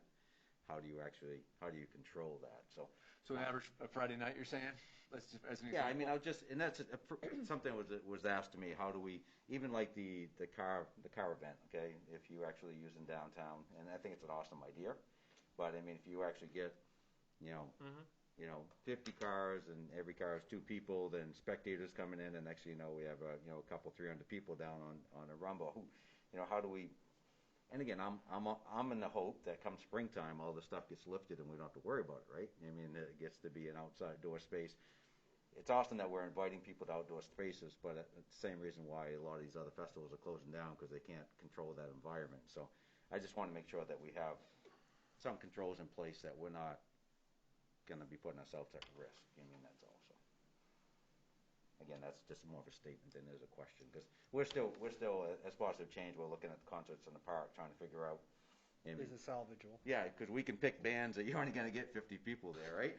Or you could actually get an environment where you may actually have 1,000 people show up. So I mean, how do you actually police that? Whether it's through you get a reserve a spot. Like some places do. I mean, it becomes kind of a different challenge. Yep. That I'm not sure if we have kinds of mechanisms in place to control. One of the beauties of the event coordinator is just that. We're going to have, we had last year, sort of understanding of standard practices and standard distances, and masks are mandatory and these type of best practices. And we'll have a playbook that a person or business who's wishing to use that space has to demonstrate that they've thought through these things. And we'll have enough capacity in-house, and also good resources out of Healthy Androscoggin, which is a public health entity based in Lewiston, Auburn, that provided tobacco signage and helped us set up Main Street last year, we'll pull in resources to help make sure that we're creating the right type of protocols, and then it'll be incumbent upon the event coordinator, event host, that they follow those. Yeah. So, and just to follow up on that, so Positive Changes have actually been doing events, as you know, through, several throughout the year. So it's not unreasonable to think this event coordinator would actually help us coordinate for some of these events. Is that going to be something that they'll be available to use for, say, concerts in a park? Would they actually be accessible for us, or as Positive Change, to use the resources for that also? Because you had mentioned quite a bit about events in town, businesses and others, nonprofits. So. Yeah, there's a page on that Main Street plan that has a list of events across the calendar. Yeah. And PCL concerts in the park are on there. Yeah. I haven't been involved in those. I'm not sure what the lift is, but I would think so. And this person and the resources can definitely help market those as well. Yep, so if we want to be a partner, and obviously PCL is a great partner, and so there's going to be efficiencies there by working together. Yeah. Been doing it several years, so the typical hurdles are not something that's been pretty worked out. Is the hurdles that COVID actually brought into the picture that actually sometimes take different resources to actually kind of weigh out. So again. Any other questions on this item? Mr. Chair? Yes. This question is for the town manager. So just to be clear, this is a fee reduction, but because we don't typically get a lot of applications for this particular event, the impact on the budget will be pretty much negligible. Right, it will be minimal. Mr. Chair? Yep.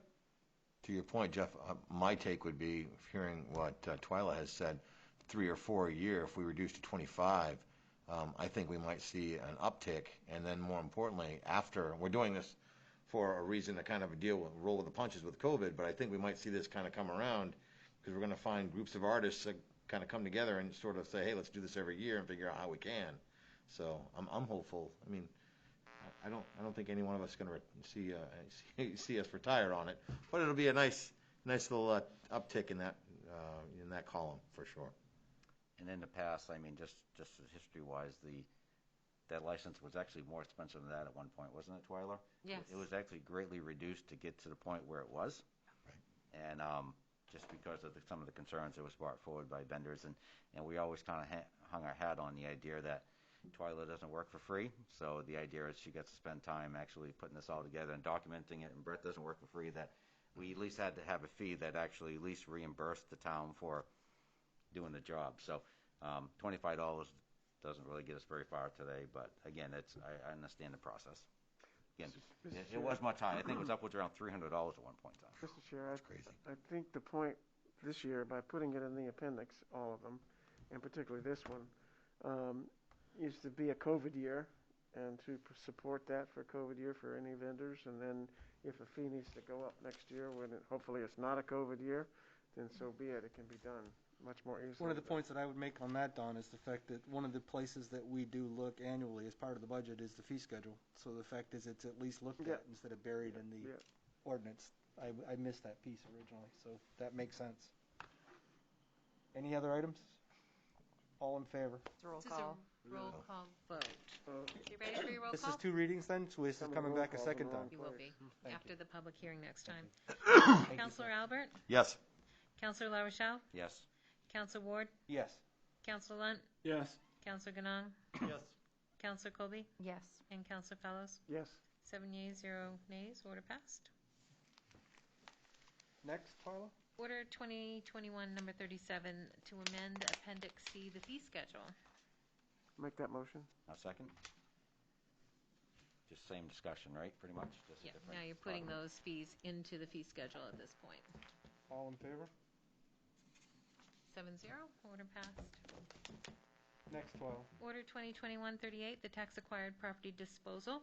So we've gone through the redemption process, and then what I have on the list here is what's left over from people who did not pay during that process.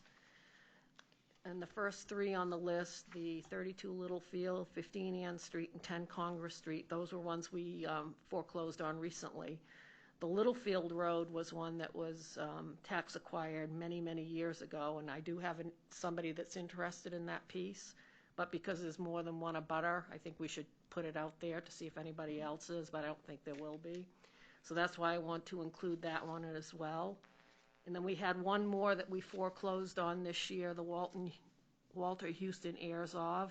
That one we had foreclosed 3 years ago, went through the bid process, and it was an abutter that wanted that little piece of property. But we made a mistake when we quit claimed it after they paid it. We quit claimed it back to Walter Houston by mistake, and that ends it. You can't undo that.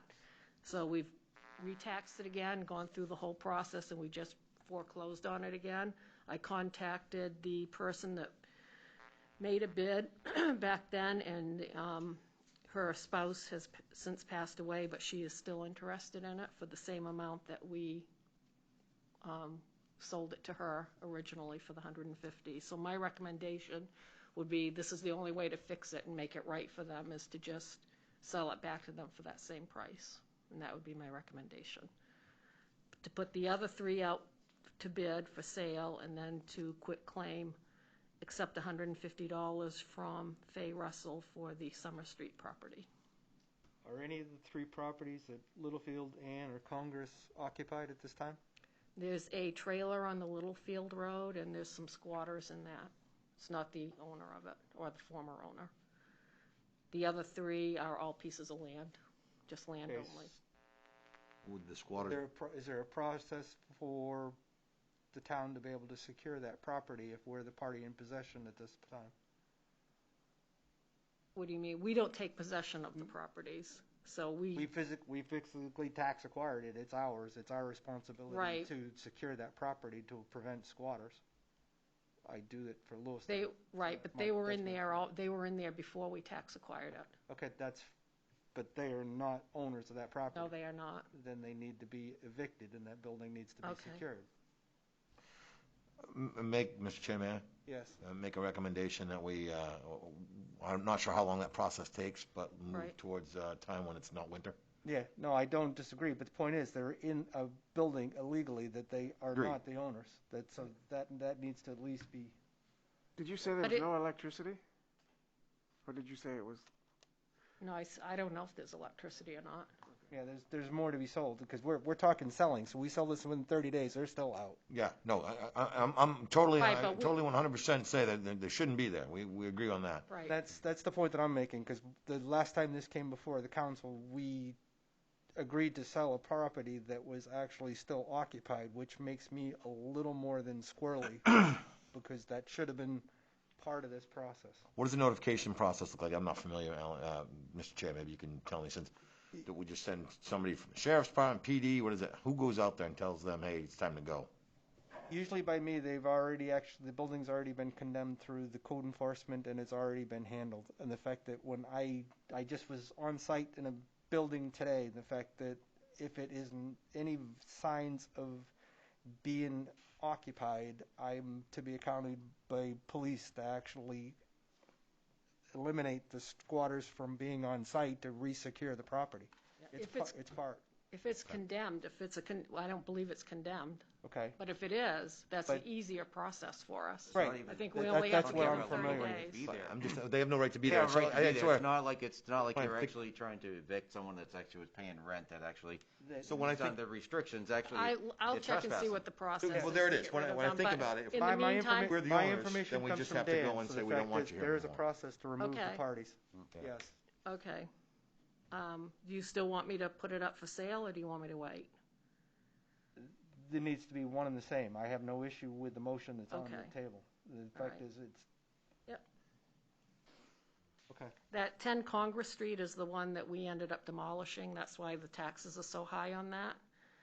Oh, okay. Remember I was that trying to one? Yeah, I do. Yeah, so it costs a little over $12,000 to demolish that. That's why those taxes Because are so you high. went through this special tax Yep. process with Yep. Dan that's now matured. Exactly. That is on that Yep. property. Yep. Right. Okay. And 15 Ann Street, I'm not sure where that is. I don't know if that's close to the water department or not. I don't know if they would have an interest in that or not, but, Well, and Ann Street's a different animal too. But in that regard, it's well, would that, just go that through was the my process. question. That was my lead-in question. The fact that when we go through a process for sale, I usually draw a 300-foot radius around to hit the abutters, and then I Yeah. also hit interested parties. What do we do for that interested parties? Where do they go looking for this information, I guess? Well, we'll have it on our website, but I would, so what do you mean by interested parties? Like, Someone was to come in and ask about it. Everybody and his brother wants to be a house flipper these days. oh, I know. So we advertise it. And then Okay. we have it on our Okay, website. so for the Oh, yeah, I've listening got dot a- on the public, they're going to get that. Then They are, if yep. it's on the town website. be they on the should town be website as referring, well. Seeing that to be able to hit these Yep. opportunities as they present. Yep. Okay, that's where I was landing because again, it's a process for me Yeah. because I know that by the time I get to it, it's already the strings have been released because I'm putting it out for sale and I don't care who I cast in that net. Mr. Chair, may I Yes. ask, is there a typical process for a minimum bid on these? Is that Can something be. established ahead of time? Or? I put what is owed on it as the minimum bid. Okay. I usually factor it out at least another 30 days so that we get our full amount, So we're made whole. so we're made whole, yeah. Now, I would temper that, Diane. The 32 Littlefield, if that's a trailer, is it a lot that actually will command $3,000, or are we going to be less? So that minimum bid may not be a perfect example as well, too. Because I deal in Tree Street in Lewiston, it's what you can get for that. The fact is the property may be assessed for 10, but putting it back on the tax roll, you're willing to take offers. That's It's the rough point that I'm shape. trying to make. I'd say we go through the process on a minimum bid, and then if Yes, that and doesn't then if fulfill- not, then you drop the floor. That's Correct. the point. Yeah. Right. Oh, hey. The assessed value on that is 49.4. Okay. So my guess is most of the value is in the land because of the trail. 10 Congress is the anomaly. That's why I'm bringing it up, because if we've got a demo on there, what's the assessed value on that property? 24,000. Then that's probably fair. Yeah. But in that regard, that's the one that's going to stand out, because when you throw its demolition tax, I never recover those. It gets dry, though. Yeah, no, it's At the economy we have right now, sometimes you win, but most often not, it's just Just putting wait. it back on the roll. if it's a decent piece and we can't recover it now, we never will, right? Right. Anybody who's wondering, 32 Littlefield isn't too far down the road. It's not too far from Peppermint Corner. Yeah. That's what I was looking for. No, It's the only motion trailer on the road. Yeah. Do we have a motion? No. I need a motion for that. I'll make the motion. I need a second. Second. Oh, no, Jeff's got it. And that is both pieces. We're allowing for sale on the 150 on the other one that's already, that's all one part. Yeah. Any other discussion? No. All in favor? Order passed 7-0. Next file? Moving on. Order 2021-39, the town clerk fiscal year 2020 carry forward redesignation. So these were funds that we carried forward, unexpended funds at year end last year, instead of having them lapse into fund balance. We redesignated them to election costs pretty much, because number one, the election that was supposed to happen in June ended up happening in July, so we needed to cover that cost for the election, the school election. That's one of the reasons, because we didn't spend it in the last fiscal year because it didn't happen. And then the rest was we didn't know what we were going to do with the COVID and how that was going to affect the elections, and we ended up getting grant funds, as you know. So we have this money that we carried forward, and it's sitting in a special revenue account to be used for that purpose. So what we'd like to do is to reallocate that so that Twyla can get her books done, finish up on her books, on Can the I make a restoration motion project. That, for discussion, that we're willing to accept that with the same condition that we put to the chiefs earlier? Yep. What you started. I'll second that if they need a Yes, second. and any other question on the item? I believe we understand the need. We did take it off. Yeah.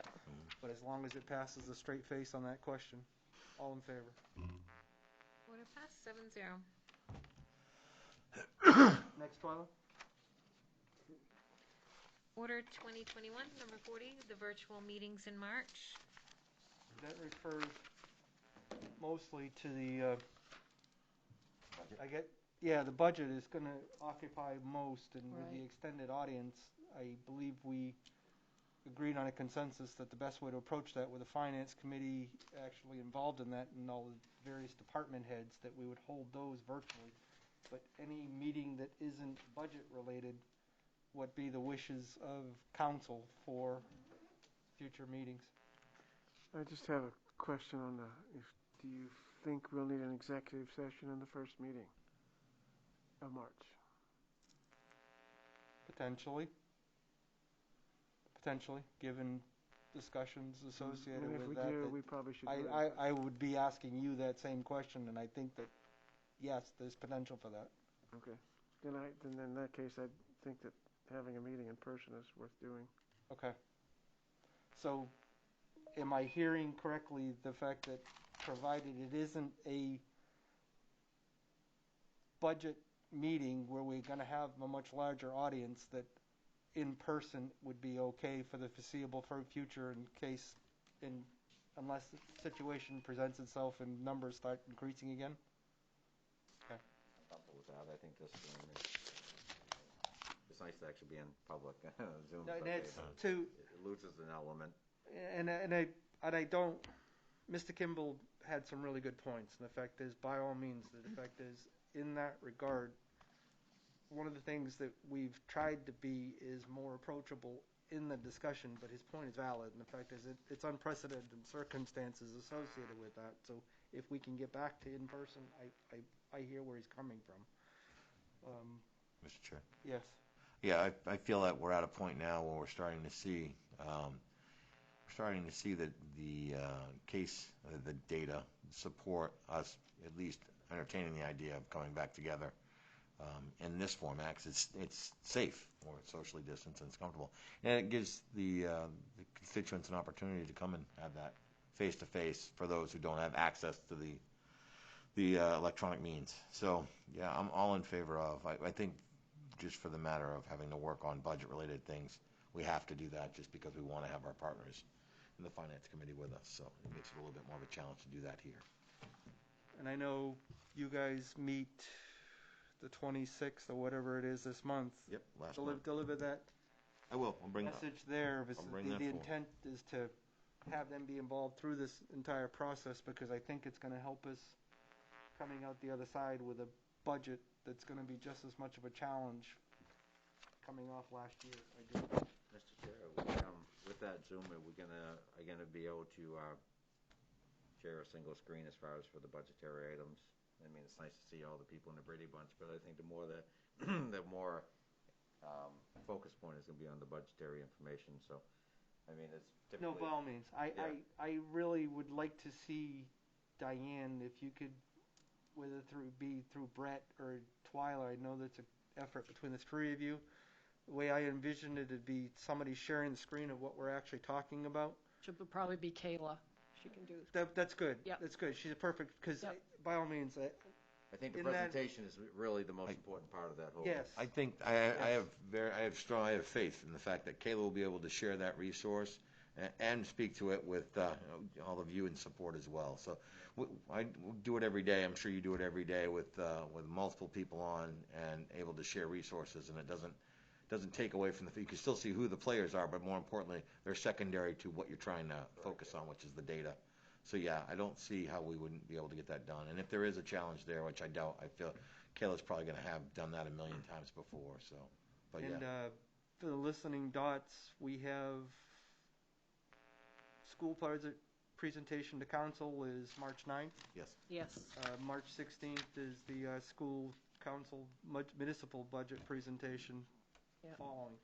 So it rolls right into this type of stuff in that regard. So basically, As there are two. specific departments make their presentations, I would request that questions be asked in advance, that you can get the answer that night, or from Diane, who's taken that effort in the past to be able to do them. That will limit, with our extended audience, what actually is having to field, because I do not want to have anybody to sit through another 2.5-hour marathon, because we've taken steps to actually eliminate those from here. So if we can get people's questions in advance, it allows Kayla to do the presentation and introduce the points that were actually made for answers. Mr. Chair, I mean, that Yes. timeframe's coming up pretty quick. Yep. At what point will we actually be able to look at the budget to actually put those questions together? I'm hoping to have the budget to you with it by the second week in March. Okay. Probably a week before I present my budget to you. Okay, So we're just you'll gonna- have it in advance. First couple are gonna be pretty tight there, Chair, just to actually be able to Yeah, get they're questions just ahead of 2 time. and 9. To your point, Fern, is the 16th is when we hear it. The first one where we actually have to go through will be the 23rd. So it'll be any time that we could get that jump drive from you before the public presentation for it, that would be helpful. Okay. Yes. So you Even- don't get a bunch of questions all on the same Yeah, night. because we do, and it's by all means. If you've got one, copy everybody on the council so that the question's already been asked. That way, we're not repeating ourselves. That makes it a lot easier too. And again, if there's key initiatives in this that you want Diane to make sure to keep highlighted, or a parking lot for items to revisit, same Yeah, process. we're as keeping a well. list of major changes, or some changes from past budgets. So if you look at the summary that I'll present to you, that might answer a lot of questions too. Perfect. That said, if Diane will take liberties, if we can, and it is not a larger group budget discussion, we're going to be in person. And I make a motion on that. We actually already had the motion in the second, right? No motion My yet. motion to be in person. Second on that. Second? All in favor? 7-0? We plan to do the employee service awards at the next meeting, Awesome. Perfect. okay? That gives us an opportunity before Yep. things get muddy with the budget. Next item, file. Other business, council committee reports. Cool. You stole my thunder. We got the budget coming up shortly here. Hit them with a highlight. I saw it in the paper last week. Yeah. More to come. They're on vacation, and I'm sure they're excited because things are looking good with hopefully Okay. cases coming I down. do want to clarify her heading that said it was a 9% increase in the tax rate. That did not come from me Yeah, I at think all. I think she used the wrong terminology. I feel pretty confident that last year there was some similar reporting that was done that didn't actually align with it wasn't an accurate representation. No, We'll just I leave it did, at that. I responded her question and, Yeah, I think, I feel like there was, the number that was taken was right off of the top with not any understanding that that's the working number, that's the leaping off point, and we all know that number is gonna come down. But the way it was positioned in that article made it sound like that was the key soundbite. It's okay, yeah, we know what the reality is, so we'll see different. Know what the revenues are, I mean, it's hard to actually, yeah, I mean, Yeah. it's- Yeah, for sure. Planning done?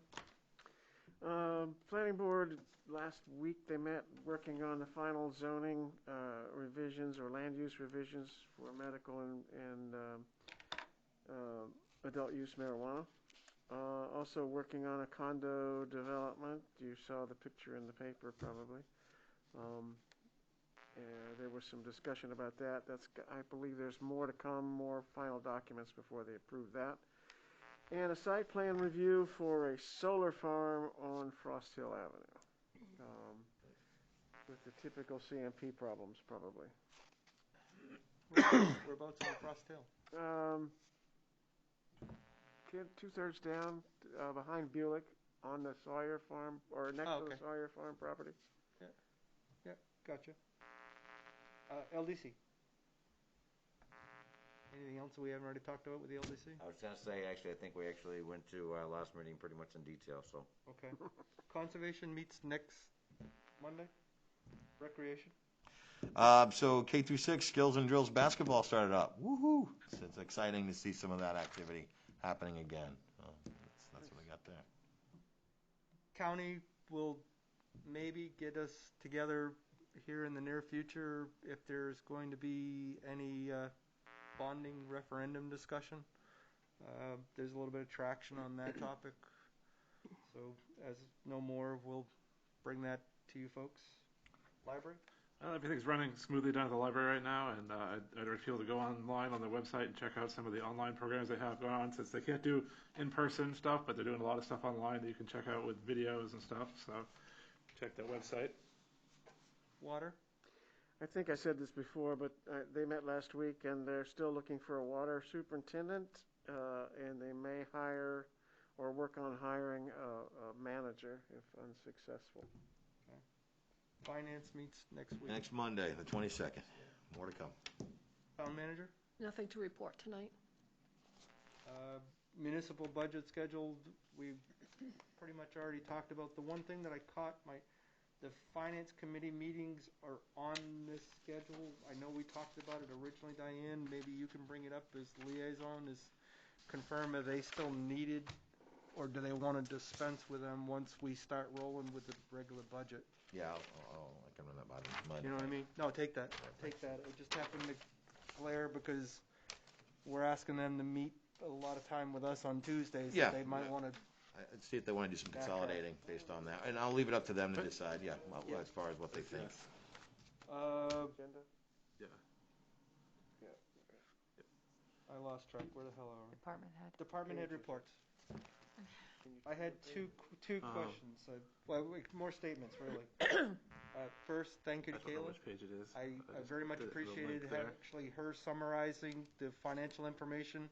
It's a consumable that actually, not just so much for us, when somebody's pulling the agenda down, they can see from that information as well too, from her perspective. Wait till you see the capital improvement plan this year. Good. You're going to be pleased with it, I think. I love getting stuff like that. I mean, I'm already losing jacked sleep up. already. She's Found a way to putting, fund it all right off the. what's that? And you found a way to fund it all right off the. I'm working on it. Good. And the other one that I had was from for our library director. Can you ask? I saw a proposal from Lewiston last week, and it passed our council there. Library fines and forgiveness. One, is it a significant amount in Lisbon? And two, is there any traction with everything that's going on through COVID to consider such an action? Okay, I'll ask her about that. The point that was clearly made is, and one of the reasons that we all know as libraries is it's usually pits the poor against the more affluent for who's there, and it was a trend with increasing fees that just aren't being able to be collected associated with that. So if there's anything to that, I'd defer to her. Okay. May I ask a question? Yep. And again, this is maybe we can bring it up a different time, but the parking lot that we're talking about tonight down on Union Street that we've actually had some questions about, land usage and the idea of deeding and swapping and stuff, has that all been resolved, or is No. that still, so we really aren't in the situation? We're not going to get anywhere with that, not to my knowledge. Just curious. I had Dan Stockford reach out to their attorney, and nobody's getting back to anybody. Okay.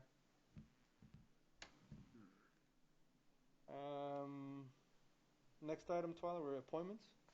Yes, Order 2021, number 41, the Water Commissioner appointment to 2022. Don? Mr. Chair, I'd like to, first of all, I'd like to thank the fact that we had 4 applicants. That's very nice, and those people wanted to put forth their time and invested in the water department, and we appreciate that. I'd like to offer the name of Walter McLean to be our 3rd water commissioner. I need a second. I'll second. Any discussion on this item? All in favor? Order passed 7-0. Next item, Twyla? All right, Council Communications. Anybody got anything? I just have a question. Sure. At what point would it be appropriate to discuss Moxie plans for this year or not? It needs to happen sooner than later, especially with festivals already falling in line with the concerns for the 100 gathering associated with that. That, as you mentioned, Would it be reasonable to consider it at our next meeting and get input from those parties that we need to in the meantime? Yes. And the reason I would entertain that would be to put it outside of budget discussions, knowing that last year we tried to postpone it as long as it could. So I'd like to hear that at the next meeting for sure. Mr. Chair, is there any way, Diane, that we can actually get some type of letter from the state of what their forecast is as far as for keeping that 100-person limit I can active? try, but. Yeah. I mean, I assume that they have a pretty good forecast of when and if they're going to actually lift it, and I don't foresee that being in the cards frame. Exactly. So, I mean, if we get a letter stating that they have no, that they can't foresee until fall lifting that 100%. Then it's on at least record. And at that point in time, we would have a hard time as council moving forward with that type of plan, so. Might as well just go to the facts and find out what we can and what we can't do as far as on the state legality wise, right? Yeah, I'll contact them and see what I can get from them. Anybody else? Councilor Communications? I'm good. Next item, Twyla. Audience participation and response for new items. At this time, those in the audience who wish to speak may approach the lectern. We see no one outside. Those listening from Town Hall Live video streaming are now invited to email comments to award@lisbonme.org. I have no new emails at this time. The ones that I mentioned from Mr. Rivard, Ms. Englishman, and Ms. Palmer. So you have already held your executive session. If that's complete, then it's order 2021-42 to adjourn. Make a motion. Need a second? Second. All in favor? Order Thanks, all. passed, 7-0. Good night. Did you ever look into getting Alan's email entered on the town hall so that people could actually? Oh, I didn't. Why stop there? Right Doesn't there put 'em on in front of Medford. them. Thanks, sir. Well, I think we can go on a different way too, and one thing I noticed in my laptop here, and we're maybe not utilizing it, we can. We have a town Facebook page, social media page, that means